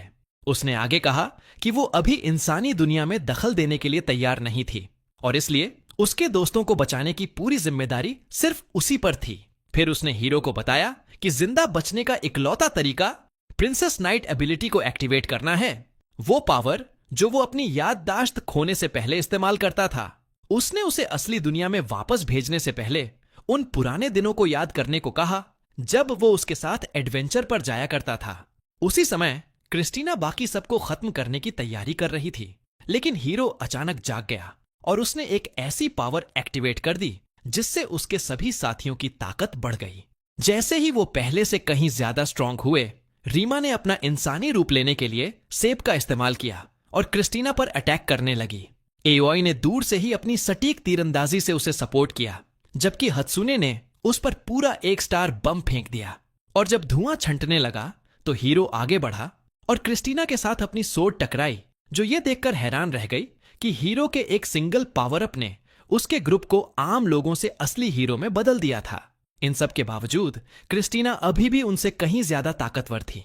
फिर भी उसने हीरो की ताकत को माना और उसकी रिस्पेक्ट करते हुए उन्हें जिंदा छोड़ने का फैसला किया। जाने से पहले उसने हात्सुने को बताया कि उसकी बहन को जल्द ही शैडोज निगल लेंगे और ये सुनकर हात्सुने तुरंत उसे ढूंढने के लिए भाग पड़ी। गांव में पेकरीन शैडोज के झुंड से संघर्ष कर रही थी, जबकि कैरल दूर से ये सब देख रही थी। कैरल को याद आया कि उसका मिशन सिर्फ नजर रखना था। फिर भी वो ऑर्डर्स मानने और पेकरीन की भलाई का कर्ज चुकाने के बीच फंसी हुई थी। जब शैडोज पेकरीन पर हावी होने लगे तो कैरल अचानक एक बड़े धमाके के साथ बैटल में कूद पड़ी और मजाक में बोली कि पेकरीन को जंग के मैदान में आलस दिखाना बंद कर देना चाहिए। उसके बाद उसने अपनी असली ताकत दिखाई और एक ऐसा धमाका किया जिसने पूरी जगह को धूल और धुएं से भर दिया। इस बीच हात्सुने शियोरी के पास पहुंची और उसके माथे को छूकर उसकी यादें देखीं और फिर उसे ठीक उसी पल से वापस खींच लिया जब शैडोज उसे निगलने वाले थे। उसने उससे वापस आने की भीख मांगी, लेकिन शियोरी ने कहा कि वो वहीं रहना चाहती है क्योंकि वो खुद को हात्सुने पर एक बोझ मानती थी। इसलिए हात्सुने ने प्यार से उसके गाल खींचे और कहा कि वो कोई बोझ नहीं है बल्कि उसकी प्यारी छोटी बहन है जो हमेशा उसकी हिम्मत बढ़ाती है। उसने उसे याद दिलाया कि उसने उसे कभी न छोड़ने का वादा किया था, लेकिन वो पल तब टूट गया जब एक बहुत बड़ा साइकोलॉजिकल मॉन्स्टर उन दोनों को खाने के लिए वहां आ गया। हात्सुने समझ गई कि उसके पास ऐसे मॉन्स्टर से लड़ने के लिए काफी एनर्जी नहीं बची थी और इसलिए शियोरी ने खुद ही कुछ करने का फैसला किया। उसने अपने धनुष को समन किया और अपनी बहन के सपोर्ट के साथ एक ऐसा जादुई तीर चलाया जो मॉन्स्टर के आर पार निकल गया और उसे उसके शरीर से बाहर खींच लाया। जैसे ही वो बाहर निकला, कैरल और पेकरीन ने अपनी ताकत मिलाई और उसे खत्म कर दिया। और ऐसा करके कैरल ने यह साफ कर दिया कि अब उसकी वफादारी पेकरीन और उसके दोस्तों के लिए थी। इस बीच रीमा और बाकी लोगों को तसल्ली हुई कि शियोरी सेफ थी। हालांकि उसने धीरे से उन्हें अपनी आवाज धीमी करने को कहा क्योंकि हात्सुने आराम कर रही थी। जैसे जैसे समय बीता, कोकुरो और गुरमे गिल्ड कई अलग अलग क्वेस्ट्स पूरे करने लगे और हर तरह के एडवेंचर से गुजरे जब तक कि वो गिल्ड एसोसिएशन द्वारा सराहे जाने वाले एक बहुत ही पावरफुल गिल्ड नहीं बन गए। खेती के एक मिशन में उन्होंने किसानों के लगाए हुए चावल के खेतों को देखते हुए राइस बॉल्स खाने के लिए एक छोटा सा ब्रेक लिया। उन्होंने उन जंगली सुअरों और पक्षियों के बारे में बात की जो फसलों को बर्बाद कर रहे थे और पेकरीन ने कहा कि उनका काम ये पक्का करना है कि ऐसा दोबारा कभी ना हो। इसके बदले में उन्हें बहुत सारे ताजे चावल मिलने वाले थे, लेकिन कैरल इस बात से चिढ़ी हुई थी क्योंकि उनके सारे रिवॉर्ड सिर्फ खाने के इर्द गिर्द ही घूम रहे थे और वो बदलाव के लिए कुछ असली पैसे चाहती थी। वहीं कोकुरो ने कहा कि उन्हें किसानों की मदद करने पर फोकस करना चाहिए और इसलिए उसने हीरो के साथ मिलकर एक बिजूका बनाया। कैरल अभी भी यही सोच रही थी कि उन्हें ऐसे क्वेस्ट चुनने चाहिए जिनमें अच्छे रिवॉर्ड्स मिलें, लेकिन आखिर में वो तब चुप हो गई जब पेकरीन ने एक बहुत ही टेस्टी राइस बॉल उसके मुंह में डाल दी। उसके बाद कैरल को याद आया जब वो महल में अपनी रानी को रिपोर्ट दे रही थी, जहां वो उन्हीं शैडो से घिरी हुई थी जिन्हें उसने पहले खत्म किया था। रानी ने इस बात को नजरअंदाज कर दिया क्योंकि उन्हें उस अटैक के बारे में पहले से नहीं बताया गया था और फिर उन्होंने कैरल को हीरो पर कड़ी नजर रखने का हुक्म दिया। जब उन्होंने बिजूके लगा दिए तो ग्रुप के सभी मेंबर्स एक नए क्वेस्ट की तलाश में एडवेंचरर्स गिल्ड की तरफ गए। जैसे ही पेकरीन ने एक ऐसा क्वेस्ट देखा जिसका रिवॉर्ड मछली था, उसने उसमें तुरंत अपनी दिलचस्पी दिखाई, लेकिन कैरल ने उसे फौरन रिजेक्ट कर दिया। उसी पल हीरो ने एक नोटिस देखा जिसमें किसी ऐसे इंसान की तलाश थी जो उन्हें यह गाइड कर सके कि एक गिल्ड के तौर पर सही से कैसे काम किया जाता है, और इसके बदले में उन्होंने कई ऐसे रिवॉर्ड्स का वादा किया था जिनके बारे में साफ तौर पर कुछ नहीं बताया गया था। कोकुरो उनके पास आई और उन्हें वो क्वेस्ट न लेने की चेतावनी दी क्योंकि वो ऑफिशियली अप्रूव नहीं था। फिर उसने समझाया कि वो चाहे कितनी भी बार उस नोटिस को हटा दें, अगले दिन वहां एक नया नोटिस आ ही जाता है। ग्रुप के लोगों ने उसकी बात को अनसुना करने का फैसला किया, लेकिन हीरो ने गिल्ड हॉल से बाहर निकलते वक्त वो नोटिस अपने पास ही रख लिया। इस बीच उन्होंने लूसो गिल्ड की लड़कियों को मुसीबत में होने का नाटक करते देखा। कैरल ने तुरंत पकड़ लिया कि वो नाटक कर रही हैं और उन्हें इग्नोर करने का सुझाव दिया, लेकिन लड़कियों ने उनका रास्ता रोक लिया और अपना नाटक चालू रखा, जैसे वो किसी से भी ये भीख मांग रही हो कि कोई उन पर ध्यान दे। उस वक्त मिसोगी ने हीरो के हाथ में वो नोटिस देख लिया और उससे पूछा कि क्या वो उनकी मदद करना चाहता है। उसके बाद जब वो एक रेस्टोरेंट में बैठे थे तो लिटिल लिरिकल की लड़कियों ने मान लिया कि वो एक मेंटर ढूंढ रही हैं जो उन्हें गाइड कर सके, क्योंकि उन्हें बिल्कुल भी नहीं पता था कि एक गिल्ड के तौर पर कैसे काम करना है। कैरल को यह बात बिल्कुल पसंद नहीं आई और उसने पूछा कि वो एक ऑफिशियल मीटिंग में 3 अजीब छोटे जीवों की तरह बर्ताव क्यों कर रही हैं। इस पर कियोका ने जवाब दिया कि वो लैंडिसोल की शांति की रक्षा करना चाहती हैं। उन बातों ने गुरमे गिल्ड के मेंबर्स को अपने उसूलों के बारे में सोचने पर मजबूर कर दिया, क्योंकि अब तक उन्हें सिर्फ खाने और पैसों की ही परवाह थी। उन्हें थोड़ी सी शर्मिंदगी महसूस हुई और इसलिए वो लिटिल लिरिकल की मदद करने के लिए तैयार हो गए। उस रात वो प्लान बनाने लगे कि लड़कियों को खुद से क्वेस्ट्स एक्सेप्ट करने का एक्सपीरियंस कैसे दिया जाए। कैरल को उनके लिए बनाए गए मैप पर डाउट था, लेकिन कोकूरो ने उससे कहा कि वो खुद को कम न समझे, क्योंकि वो बहुत दयालु और एक अच्छी टीचर है। उस वक्त पेकराइन कुछ तैयार करने में बिजी थी, और जब उन्होंने पूछा कि वो क्या कर रही है, तो उसने कहा कि उन्हें अगले दिन पता चल जाएगा। वहीं हीरो वो खजाना तैयार कर रहा था जो लड़कियों को उनके सफर के अंत में मिलने वाला था, ताकि उन्हें कुछ हासिल करने की खुशी महसूस हो। अगले दिन पेकरिन ने लिटिल लिरिकल की लड़कियों को इकट्ठा किया और उन सख्त गेम इंस्ट्रक्टर्स की तरह बर्ताव करने लगी जिन्हें कोई पसंद नहीं करता। उसने उन्हें उस इलाके का मैप दिखाया और उस पर खजाने की लोकेशन बताने के लिए एक एक्स का निशान बना हुआ था। ये पक्का करने के बाद कि उनके पास सफर के लिए जरूरी बेसिक चीजें हैं, उसने क्वेस्ट पूरा करने के लिए उन्हें हीरो के साथ भेज दिया। कैरल मन ही मन सोच रही थी कि क्या वो सच में ठीक रहेंगी, क्योंकि हीरो एक गाइड से ज्यादा एक बोझ लग रहा था। लेकिन पेकरीन को पूरा यकीन था कि मैप को इतना आसान बना दिया गया था कि हीरो भी उसे आसानी से समझ लेगा। जब ग्रुप एक चौराहे पर पहुंचा तो लिटिल लिरिकल की लड़कियों ने पूछा कि उन्हें किस दिशा में जाना चाहिए, और उन्होंने हीरो से मदद मांगी, लेकिन आखिर में उसने उन्हें गलत रास्ता दिखा दिया। फिर भी पेकरिन और बाकी लोगों ने बीच में दखल न देने का फैसला किया। जब वो जंगल से गुजर रहे थे तो उन पर छोटी मकड़ियों ने हमला कर दिया, जिससे वो बहुत बुरी तरह डर गईं। इस हड़बड़ाहट के बीच कोकारो ने चुपके से हीरो से बात की और उसे बताया कि उसने लड़कियों को गलत रास्ते पर भेज दिया है। और जब लिटिल लिरिकल मुड़ी तो हीरो उन्हें एक और गलत रास्ते पर ले गया।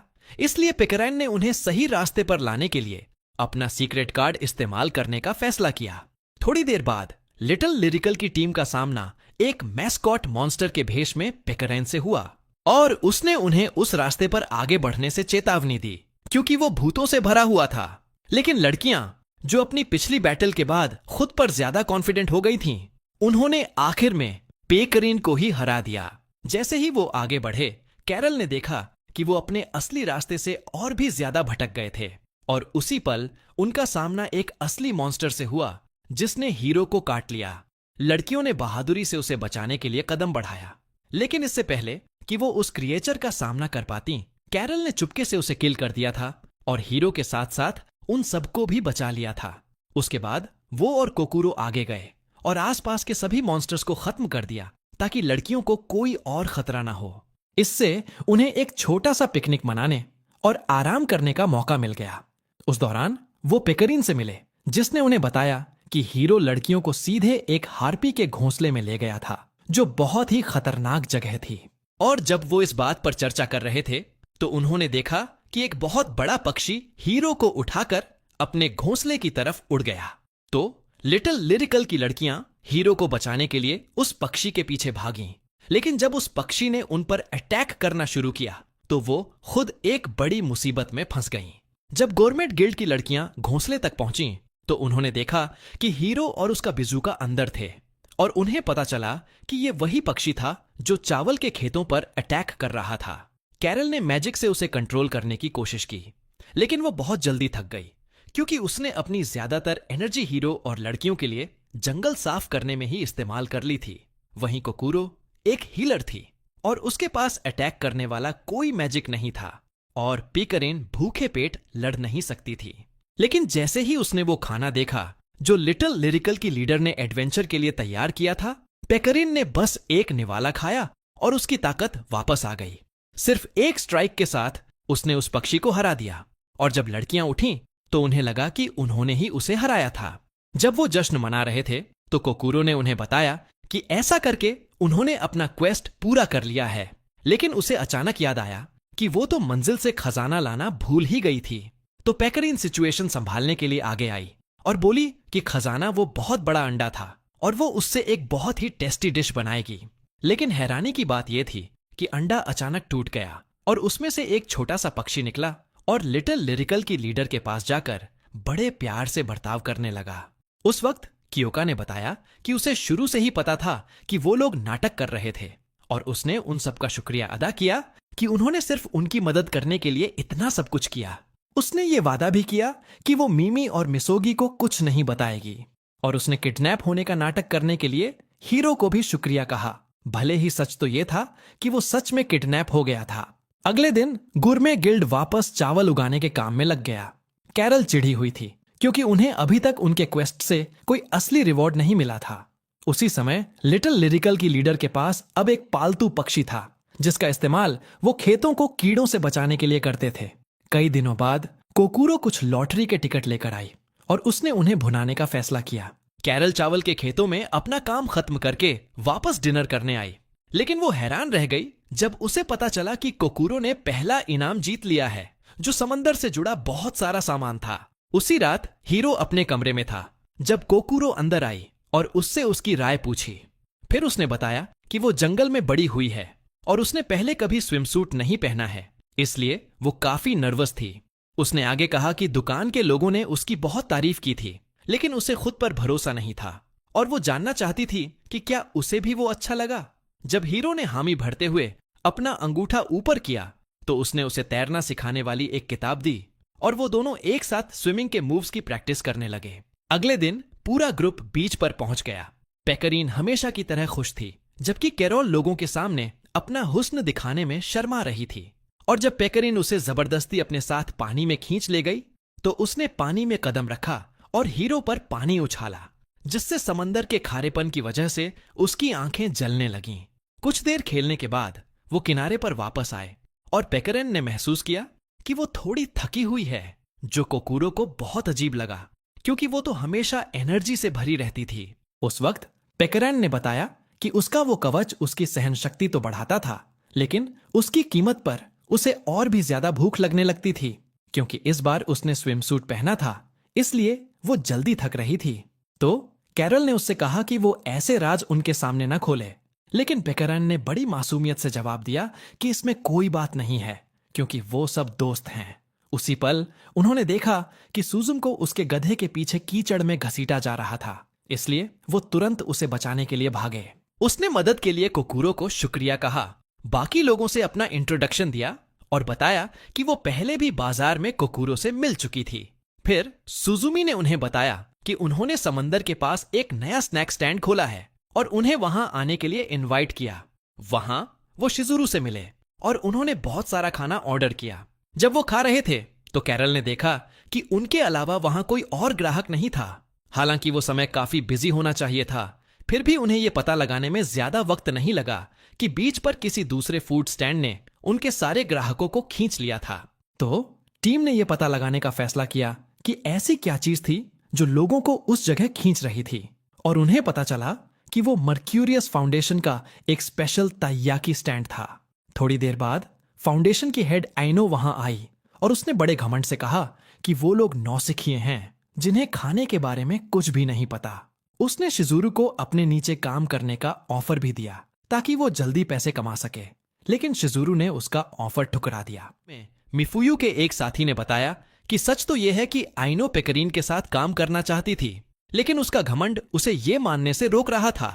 फिर भी आइनो ने अपनी एटीट्यूड वाली लेडी का रोल निभाना जारी रखा और पेकरीन से गर्मियों के खत्म होने से पहले उसकी टीम में शामिल होने के लिए कहा।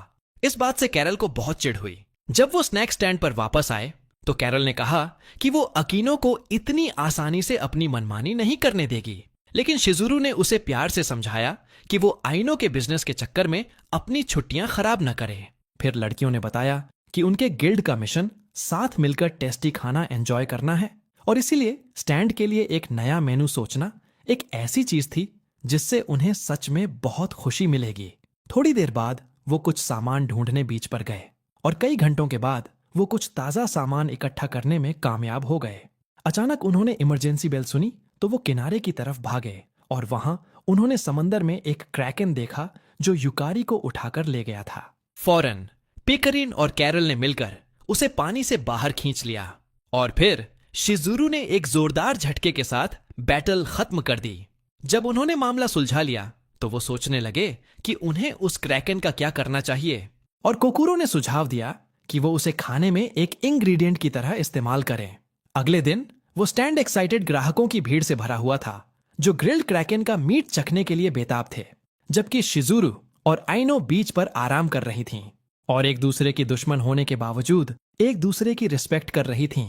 उसी समय कैरल ने अपने गिल्ड के मेंबर्स को इकट्ठा किया और उन पर पानी में सांस लेने वाला एक पोर्शन छिड़का, जिससे उन्हें बिना कोई खास कपड़े पहने तैरने की ताकत मिल गई और वो समंदर के अंदर मूंगे की चट्टानों को भी एक्सप्लोर कर पाए।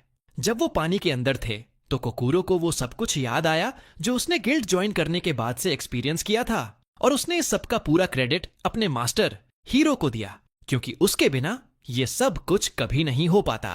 कई दिनों बाद टीम गिल्ड हाउस लौट आई और वो सब साथ बैठकर नाश्ता करते हुए अपने ट्रिप के बारे में बात करने लगे। कैरल ने कहा कि इस सफर का सबसे अच्छा हिस्सा वो स्क्विड का मीट था, लेकिन वो जल्द ही कोई दूसरा नहीं पकड़ पाएंगे। उन्होंने इस बारे में भी बात की कि कैसे अब वो सच में बहुत से अलग अलग तरह के खाने छक रहे थे, जिसका मतलब था कि वो असल में अपने गिल्ड के लक्ष्य को पूरा कर रहे थे। थोड़ी देर बाद पिकारिन बाजार चली गई, जबकि कोकुरो और हीरो मालिक को स्क्विड सैंडविच देने रेस्टोरेंट चले गए और कैरल घर की रखवाली के लिए वहीं रुक गई। जब वो वहां पहुंचे तो उन्होंने देखा कि शिरू और कुरुमी मालिक का मूड ठीक करने की कोशिश कर रहे थे, क्योंकि वो काफी उदास और परेशान लग रहा था। जैसे ही उन्होंने हीरो को देखा तो उन्होंने उसे बताया कि मालिक बिना रुके पुडिंग बनाए जा रहा था और कई दिनों से बिल्कुल भी नहीं सोया था। बिल्कुल उसी पल हीरो ने शैडोज के बीच किसी को चलते हुए देखा। फिर एक लड़की ने छिपने की जगह से बाहर आने का फैसला किया और कहा कि उसका नाम शोबू दे होली वन है। फिर उसने बताया कि उसने एक आदमी के बारे में एक अफवाह सुनी थी जो किसी भूत के साए में पुडिंग बना रहा था, इसीलिए वो देखने आई थी कि यह सच है या नहीं। लेकिन उसके बजाय उसे वहां कोई और ही मिल गया था। उसके बाद उसने अपने गिल्ड की साथी माको को बाहर आने के लिए कहा और बताया कि इसी ने उस आदमी को अपने कंट्रोल में किया हुआ था। फिर माको ने मान लिया कि उसे पुडिंग खाना बहुत पसंद है, लेकिन उस मालिक ने उसमें कीड़े डालना शुरू कर दिया था। इसलिए उसे रोकने के लिए माको को मजबूरन उसके शरीर पर कब्जा करना पड़ा और फिर उसे पुडिंग के पागलपन में डालकर सजा दी। शोबू ने माको से अपनी पावर्स का ऐसे गलत तरीके से इस्तेमाल न करने को कहा और फिर कोकुरो को बताया कि माको असल में एक भूत है। शोबू हैरान थी कि हीरो एक भूत को देख पाया, क्योंकि कोई और ऐसा नहीं कर सकता था, और इसलिए उसने हीरो से डीमन गिल्ड के घर चलने के लिए कहा। थोड़ी देर बाद वो एक बहुत बड़े और डरावने महल में पहुंचे, लेकिन अकारी और योरी ने उन्हें घुसपैठिया समझकर उन पर अटैक कर दिया। शोबू ने उन्हें शांत रहने को कहा और फिर बताया कि वैम्पायर रानी को फिर से जिंदा करने के उसके सपने की चाबी हीरो हो सकता है। जैसे ही कोकुरो ने यह सुना, उसने हीरो से कहा कि उन दोनों को वहां से चले जाना चाहिए, लेकिन चमगादड़ों की एक दीवार ने उनके बाहर जाने का रास्ता रोक दिया। एक आवाज ने उन्हें पुकारा और वो एक ऐसे कमरे में पहुंच गए जहां उन्होंने क्रिस्टल के अंदर सील हुई एक गोथिक वैम्पायर मम्मी देखी। उसने खुद को इलिया गार्डियनाइटी बताया और समझाया कि ये क्रिस्टल उसकी असली ताकत का सिर्फ एक छोटा सा हिस्सा है। उसने कहा कि उसने अपनी जादुई आंखों से हीरो की खूबियां देखी थीं और अपनी पूरी ताकत वापस पाने के लिए शायद उसे उसी की जरूरत थी। उसके बाद वो क्रिस्टल से बाहर आई और एक बहुत ही डरावनी आवाज में सबको उसके सामने घुटने टेकने का हुक्म दिया। लेकिन सालों बीत जाने की वजह से उसका शरीर काफी छोटा हो गया था और वो चारों पैरों पर रेंगने वाली एक छोटी बच्ची में बदल गई, जबकि वो अभी भी एक रानी की तरह बर्ताव करने की कोशिश कर रही थी।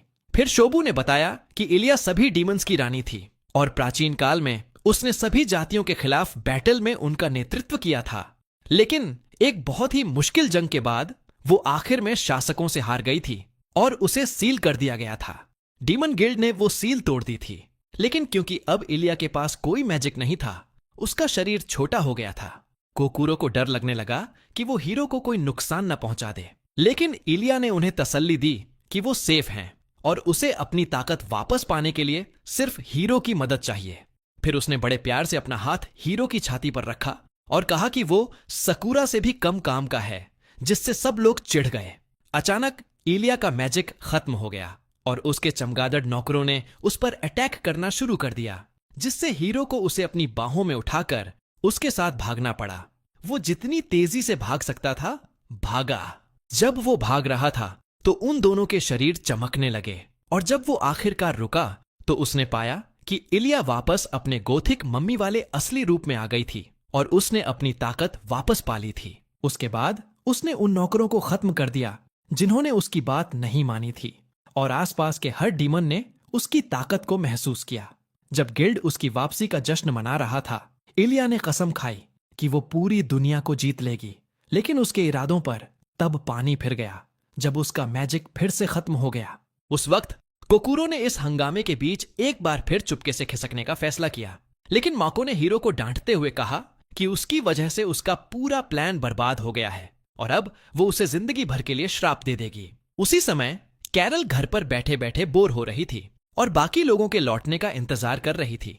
अचानक उसने दरवाजे पर हीरो की आवाज सुनी तो उसने बड़ी एक्साइटमेंट से दरवाजा खोला, लेकिन जब उसने देखा कि वो तो अजनबियों के एक पूरे ग्रुप के साथ आया था तो वो हैरान रह गई। उन्हें अंदर बुलाने के बाद कैरल को पता चला कि हीरो ने मैको की पुडिंग खराब कर दी थी और इसलिए वो चाहती थी कि हीरो उसके लिए एक नई पुडिंग बनाए, नहीं तो वो उसे जिंदगी भर के लिए श्राप दे देती। इस बीच पेकरिन अभी भी शॉपिंग कर रही थी जब उसने दो आदमियों को एक थिएटर की बर्बादी के बारे में बात करते हुए सुना। अचानक उसने शिरू और कुरुमी को मालिक के साथ देखा और उन्होंने उसे बताया कि वो पहले एक भूत के कंट्रोल में था, लेकिन क्योंकि वो अब उसे उस भूत से आजाद कराने में कामयाब हो गए थे, इसीलिए वो अब उसके ठीक होने का जश्न मना रहे थे। उसी पल कुरुमी की मां वहां आई और उसके सिर पर मारते हुए बोली कि उसे अपने पिता की तरह दूसरों का फायदा उठाना बंद करना चाहिए और दुकान में मदद करनी चाहिए।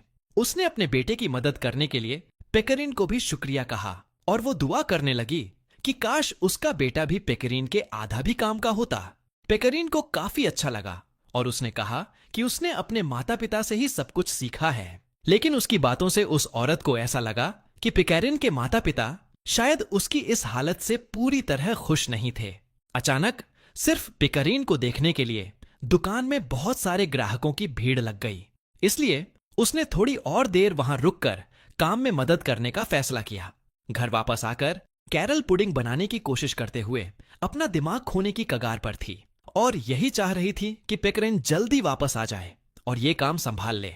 क्योंकि किसी और को बिल्कुल भी खाना बनाना नहीं आता था, कोकुरो ने माको से पेकरिन के लौटने तक इंतजार करने को कहा, लेकिन माको ने कहा कि उसे उसी पल पुडिंग चाहिए।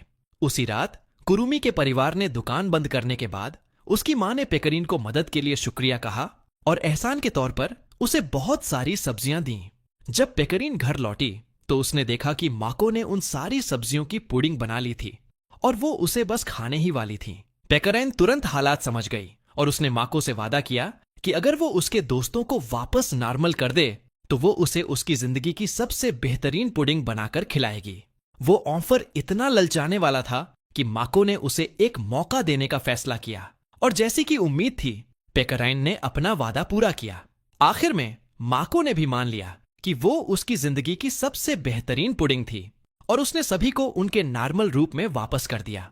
लेकिन मामला तब बिगड़ गया जब पेकरिन ने बताया कि उसने टेस्ट बढ़ाने के लिए पुडिंग में कीड़े डाले थे।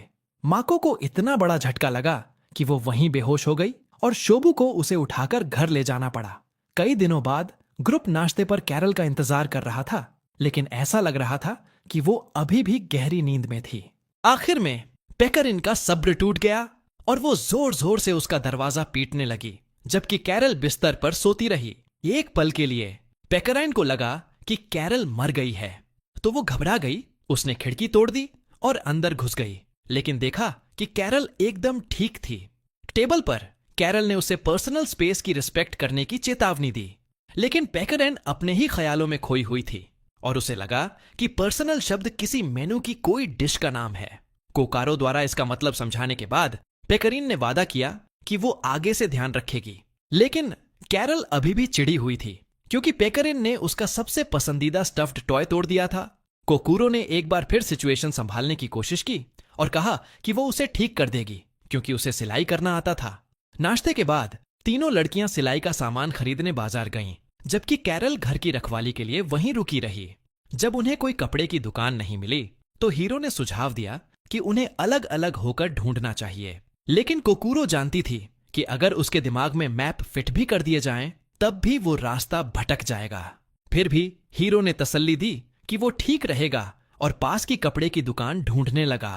कुछ ही देर में उसे एक दुकान मिल गई, लेकिन उसने देखा कि एक शैडो दुकान के मालिक को निगलने वाली थी, तो वो उसे बचाने के लिए अंदर भाग गया। हालांकि वो शैडो उससे काफी ताकतवर थी और हीरो ने अपनी मौत को करीब आते देखा। बिल्कुल उसी पल शिसूने नाम की एक लड़की बहुत ही ड्रामाई अंदाज में वहां आई और उसने उस शैडो के 2 टुकड़े कर दिए। उसे खत्म करने के बाद वो भागकर हीरो के पास आई, उसे छोटा भाई कहा और उस पर सवालों की बारिश करने लगी। फिर उसे याद आया कि उसकी याददाश्त जा चुकी है और उसने हीरो से चिंता न करने को कहा क्योंकि वो उसकी रक्षा करेगी। ठीक उसी पल एक लाल बालों वाली लड़की वहां आ धमकी और शिसूने पर चिल्लाने लगी कि उसने खुद को खतरे में क्यों डाला, क्योंकि उन दोनों को बस दूर से नजर रखनी थी। फिर वो शिसूने को वहां से घसीट कर ले गई और हीरो से कहा कि उसे ऐसा नाटक करना है जैसे उसने कुछ भी नहीं देखा हो। एक अंधेरी गली में वो लड़की शिकायत करती रही और शिसूने से बोली कि वो भी हीरो से बात करना चाहती थी, लेकिन उन्हें ऑर्डर्स मानने होंगे। अचानक उसका इरादा बदल गया और उसने खुद हीरो के पास जाने का फैसला कर लिया, जब तक कि शिसूने ने उसे होश में लाने के लिए उसके सिर पर मारा नहीं। दूसरी तरफ कोकुरो ने एक गुलाबी तितली देखी और उसका पीछा किया, लेकिन एक अंधेरी गली में वो उसकी नजरों से ओझल हो गई। उसी समय घर की सफाई खत्म करने के बाद कैरल टहलने के लिए बाहर गई, ये सोचते हुए कि क्या कोकुरो सच में उसका स्टफ्ड टॉय ठीक कर पाएगी। अचानक उसने एक खूबसूरत सफेद गुलाब देखा और रानी को खुश करने के लिए उसे उन्हें चढ़ाने का फैसला किया। दूसरी जगह पूरे शहर में कई शैडोज दिखने लगे थे और शिसूने ने यह खबर अपनी गिल्ड टीचर बरिस्टा को दी। उसके बाद हीरो एक बार फिर बाकी लोगों से मिला और हालांकि उन्हें अभी भी कपड़े की कोई दुकान नहीं मिली थी, उन्होंने अपनी तलाश जारी रखने का फैसला किया। उसी समय कैरल रानी के महल में पहुंची, जहां रानी शैडोज बनाने में बिजी थी और उसने चेहरे पर लोहे का मास्क पहने एक ज्यादा ताकतवर शैडो बनाया। फिर उसने उस मास्क वाले शैडो को जाकर अपना शिकार लाने का हुक्म दिया और जब वो कैरल के पास से गुजरा तो उसके हाथ में जो गुलाब था वो मुरझा गया। फिर रानी ने उससे वो कूड़ा तुरंत फेंकने को कहा और कैरल ने उसकी बात मान ली, हालांकि उसे काफी बुरा लगा। इस बीच हीरो और कोकुरो ने थोड़ा नाश्ता करने के लिए एक छोटा सा ब्रेक लिया था, लेकिन जब हीरो के कपड़ों पर केचप लग गया तो कोकुरो उसके लिए एक गीला तौलिया लेने गई। वहां उसका सामना उसी लाल बालों वाली लड़की से हुआ जिसने उससे जवाब मांगा कि वो हीरो के इतने करीब क्यों है। कोकुरो ने शांति से बताया कि वो शासक एड के हुक्म पर हीरो की सेवा करती है। उसी पल शिसूने वहां आ गई और उसने उस लड़की को होश में लाने के लिए उसके सिर पर मारा और फिर इस हंगामे के लिए कोकुरो से माफी मांगी। उसने बताया कि उनका भाई हीरो उन दोनों को बहुत प्यारा था और इसीलिए वो उसे लेकर इतने प्रोटेक्टिव थे। लेकिन जब उन्होंने पीछे मुड़कर देखा तो उन्होंने पाया कि हीरो अब बेंच पर नहीं बैठा था और तुरंत सोचने लगे कि क्या शैडोज ने उसका किडनैप कर लिया है। तो शिसूने ने सुझाव दिया कि उन्हें उसे ढूंढने के लिए अलग अलग हो जाना चाहिए और कोकुरो पेकराइन के पास ये बताने गई कि क्या हुआ था। बिल्कुल उसी पल उन्होंने 2 आदमियों को हीरो की किडनैपिंग के बारे में बात करते सुना, तो उन्होंने उनसे और जानकारी मांगी। वो दोनों आदमी उन्हें एक अंधेरे और डरावने महल में ले गए, लेकिन जब वो अंदर गए तो उन्हें पता चला कि वो आदमी असल में शिरू के बारे में बात कर रहे थे। उसी पल उस गैंग का लीडर बहुत ही डरावने रूप में बाहर आया और ऐलान किया कि जो भी उसके रास्ते में आएगा वो उसे मिटा देगा। लेकिन पता चला कि ये आदमी वहीं थोड़ा मोटा सा इंसान था जो कुछ हफ्ते पहले पेकारिन की काम करने की जगह पर आया था और इसी वजह से उसने शिरू को जाने दिया। उसके बाद 4 लड़कियां इकट्ठा हुईं और पेकरिन ने सुझाव दिया कि उन्हें हीरो को ढूंढने के लिए एडवेंचरर्स गिल्ड में एक नोटिस लगाना चाहिए।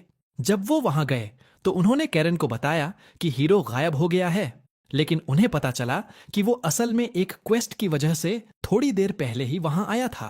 बिल्कुल उसी वक्त हीरो अपने हाथ में एक रेनबो रेशम का कीड़ा रेनबो सिल्कवर्म लेकर लौट आया और उसने बताया कि वो कपड़े ढूंढने के एक क्वेस्ट पर गया था। पता चला कि जब वो बेंच पर इंतजार कर रहा था तो उसकी नजर भीड़ में एरो पर पड़ गई थी। क्योंकि वो अस्पताल में उसके पीछे पड़ी थी, इसलिए वो तुरंत छिप गया। उसके बाद उसने रेनबो सिल्कवर्म का एक क्वेस्ट नोटिस देखा और उसे एक्सेप्ट करने का फैसला किया। उस क्वेस्ट को करते वक्त वो लगभग कीड़ों का खाना बन ही गया था, फिर भी उसने अकेले ही उस क्वेस्ट को पूरा कर लिया क्योंकि वो कैरल के स्टफ्ड टॉय को रिपेयर करना चाहता था। शिसूने और लाल बालों वाली लड़की दूर से उसे देख रही थीं और उन्होंने नोटिस किया कि अपनी याददाश्त के बिना भी हीरो अभी भी दूसरों के लिए उतना ही दयालु और फिक्रमंद था जितना वो हमेशा से था।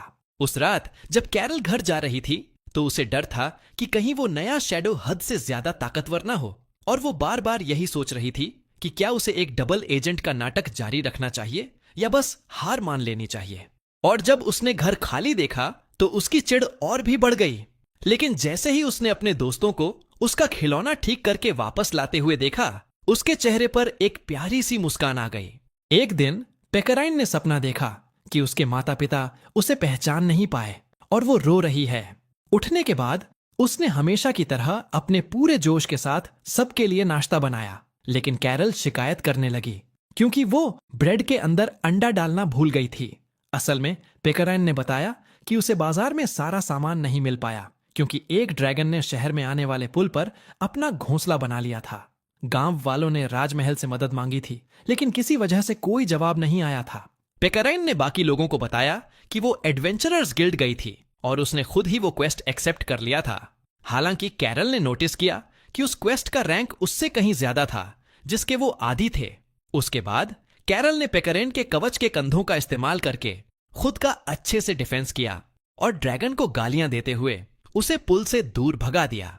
उसी समय हीरो और बाकी लोगों ने जंगल में रस्सी का एक जाल बिछाया था और जब कैरल उसके ऊपर से कूदी तो ड्रैगन लड़खड़ाकर गिर पड़ा। उसके बाद पेकराइन ने अपने वेपन का इस्तेमाल किया और ड्रैगन को हरा दिया। फिर उसने मदद के लिए सबको थैंक यू बोलते हुए कसकर गले लगा लिया।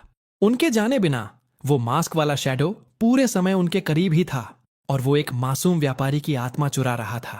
फिर वो गिल्ड लौट आए जहां कैरन ने कंफर्म किया कि क्वेस्ट पूरा हो गया है और उनसे रिपोर्ट लिखने को कहा। उनमें से हीरो ने खुद वो रिपोर्ट लिखने की जिम्मेदारी ली।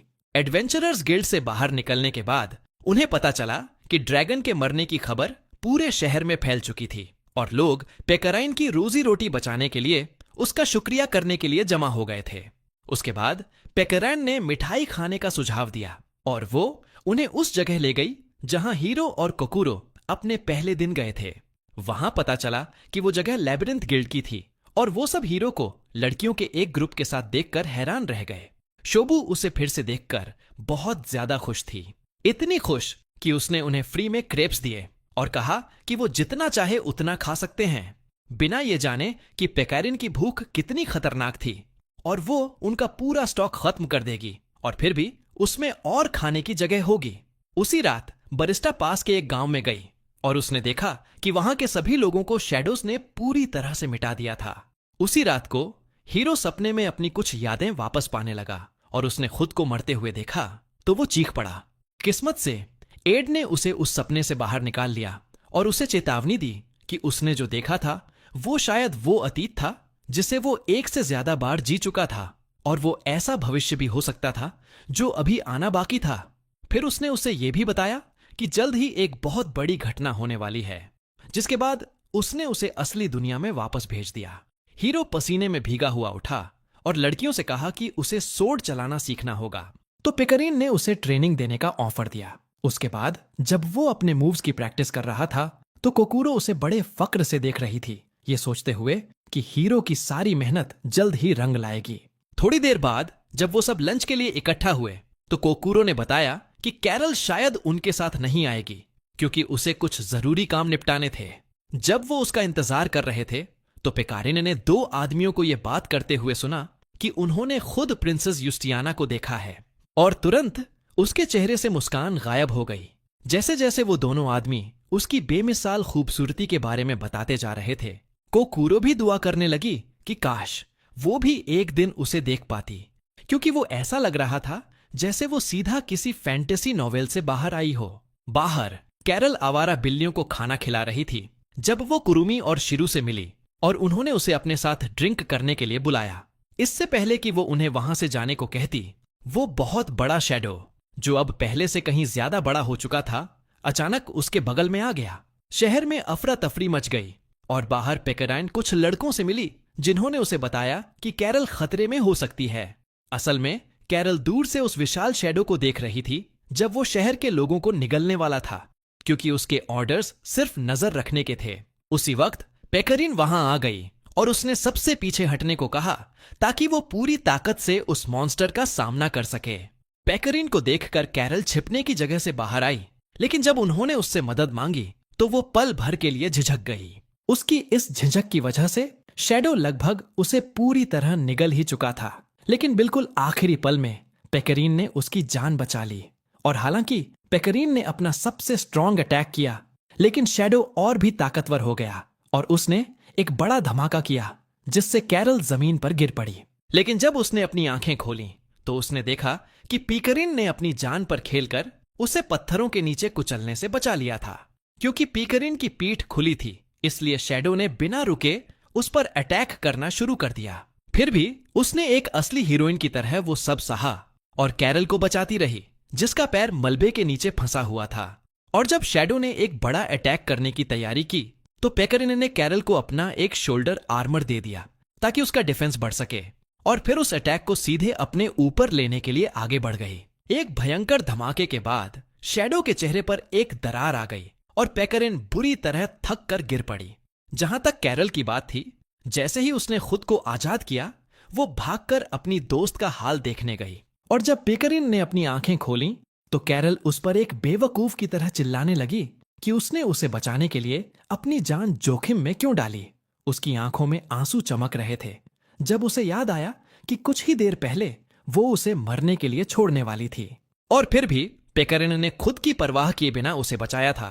कोकूरो भागकर पेकरिन की देखभाल करने आई, जबकि हीरो उस मॉन्स्टर का अकेले सामना करने की तैयारी करने लगा। जैसे ही उसकी एनर्जी बढ़ी, उसकी यादें वापस आने लगीं और अचानक उसका अपनी पावर्स से कंट्रोल टूट गया। लेकिन तभी वहां एक बहुत बड़ी दीवार आ गई और उसने उसे मॉन्स्टर से अलग कर दिया और उसने खुद को मलबे और धुएं के बीच खड़ा पाया। जब वो अपने दोस्तों को ढूंढ रहा था तो बरिस्टा वहां आई और उसने कहा कि वो चिंता न करे क्योंकि उसके सभी दोस्त सुरक्षित हैं। उसी समय कोकूरो महल के अंदर थी और वहां उसने राजा रानी के साथ पेकरिन की एक तस्वीर देखी। थोड़ी देर बाद पेकरिन उस हॉल में आई और उसने बताया कि वो एक नए महल के अंदर हैं, लेकिन किसी अजीब वजह से वो वहां अकेले थे। तो कोकूरो ने उससे दीवार पर टंगी उस तस्वीर के बारे में पूछा और पेकरिन ने जवाब दिया कि उसकी असली पहचान युस्टियाना वोन अस्त्रा है, जो अंसल की राजकुमारी है। उसके बाद उसने बताया कि उसके माता पिता ने उसे एंसोल के लोगों के बीच रहने और उन्हें समझने के मिशन पर भेजा था ताकि वो देश पर राज करने के लायक बन सके। उसकी मां ने उसे वो ताज भी दिया था जो वो आज भी पहनती है और बताया था कि ये उसे हर खतरे से बचाएगा, लेकिन बदले में इससे उसे बहुत तेज भूख लगेगी। पेकरिन ने वो तोहफा कबूल किया था और अपना मिशन पूरा करने के लिए पूरे महाद्वीप का सफर करते हुए अपनी जर्नी जारी रखी थी। लेकिन जब वो वापस घर लौटी तो मेन गेट पर मौजूद गार्ड्स ने उसे अंदर नहीं जाने दिया, इसलिए उसे खुद ही महल तक पहुंचने का रास्ता बनाना पड़ा। महल के अंदर वो अपनी मां की मेड से मिली, लेकिन वो भी उसे नहीं पहचान पाई। युस्टियाना महल के कमरों में भटकती रही, किसी ऐसे इंसान की तलाश में जो उसे जानता हो, जब तक कि वो आखिरकार सिंहासन वाले कमरे तक नहीं पहुंच गई जहां उसके माता पिता बैठे थे। उसने उन्हें बताया कि वो अपने सफर से लौट आई है, लेकिन उसके अपने माता पिता भी नहीं जानते थे कि वो कौन है। उसी पल एक सफेद बालों वाली डीमन कमरे में आई और उसने दावा किया कि वो युस्टियाना है। तब पेकरिन को एहसास हुआ कि ये औरत ही किसी न किसी तरह वो महारानी है जो पीछे से सब कुछ कंट्रोल कर रही थी। और उसके सामने कोई और रास्ता न होने पर पेकरिन ने महल छोड़ दिया और अपने अतीत को पीछे छोड़ने का फैसला किया और बिना किसी साफ मंजिल के एक नए सफर की शुरुआत की। इसी दौरान उसकी मुलाकात हीरो और बाकी लोगों से हुई और उसकी जिंदगी पहले से कहीं ज्यादा बेहतर हो गई। उन्होंने अलग अलग क्वेस्ट्स लेना और साथ में कई तरह का खाना एंजॉय करना शुरू कर दिया। और बाहर से खुश दिखने के बावजूद पेकरिन को फिर से भुला दिए जाने का डर सताता रहता था। इसी वजह से वो खुद पर ध्यान खींचने के लिए बहुत मेहनत करती थी और यही कारण था कि वो अक्सर उन्हें गले लगा लिया करती थी ताकि वो उन्हें याद रखने की और भी वजहें दे सके। जब पेकरिन घुटनों के बल गिर गई तो कोकूरो ने प्यार से उसे सहारा दिया और कहा कि वो उसे कभी नहीं छोड़ेगी और गिल्ड में उन्होंने जो दिन एक साथ बिताए हैं वो उसके लिए बहुत कीमती हैं।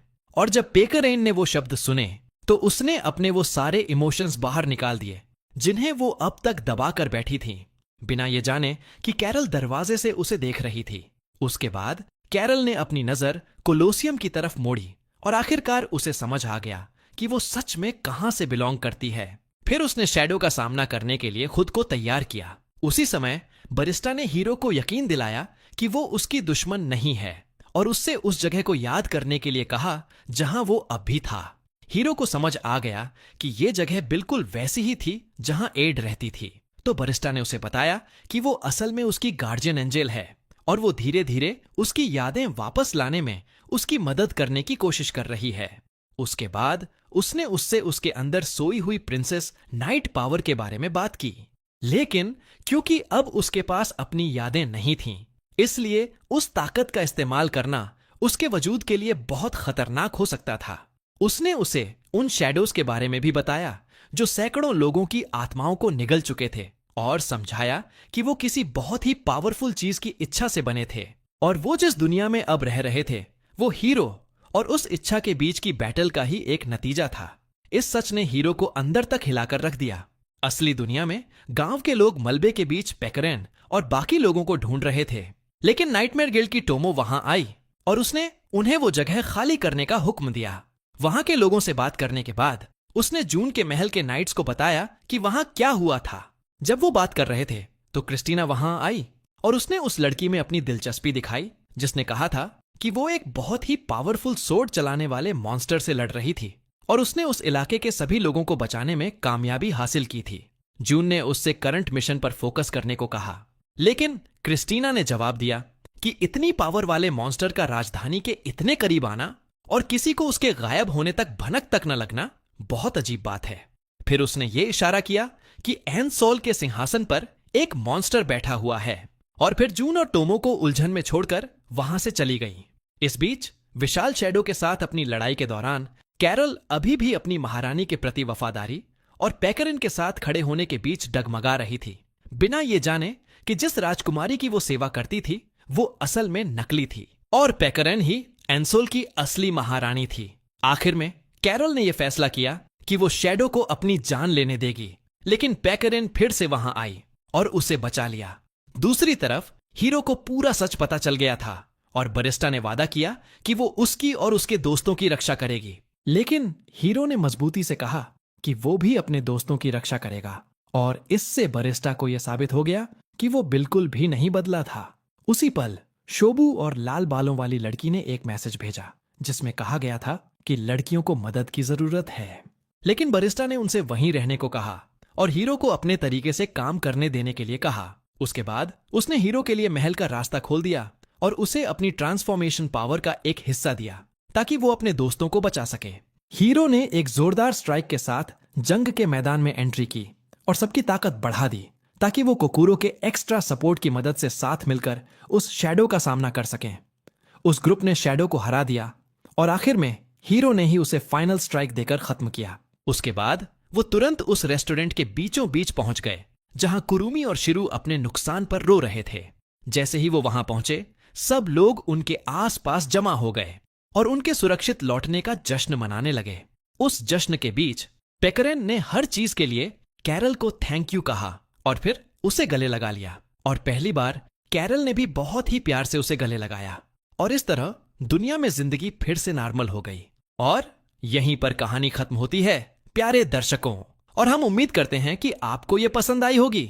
अगर आप इसका दूसरा सीजन चाहते हैं तो हमें कमेंट्स में बताएं और वीडियो बंद करने से पहले हमारा हौसला बढ़ाने के लिए लाइक बटन दबाना ना भूलें।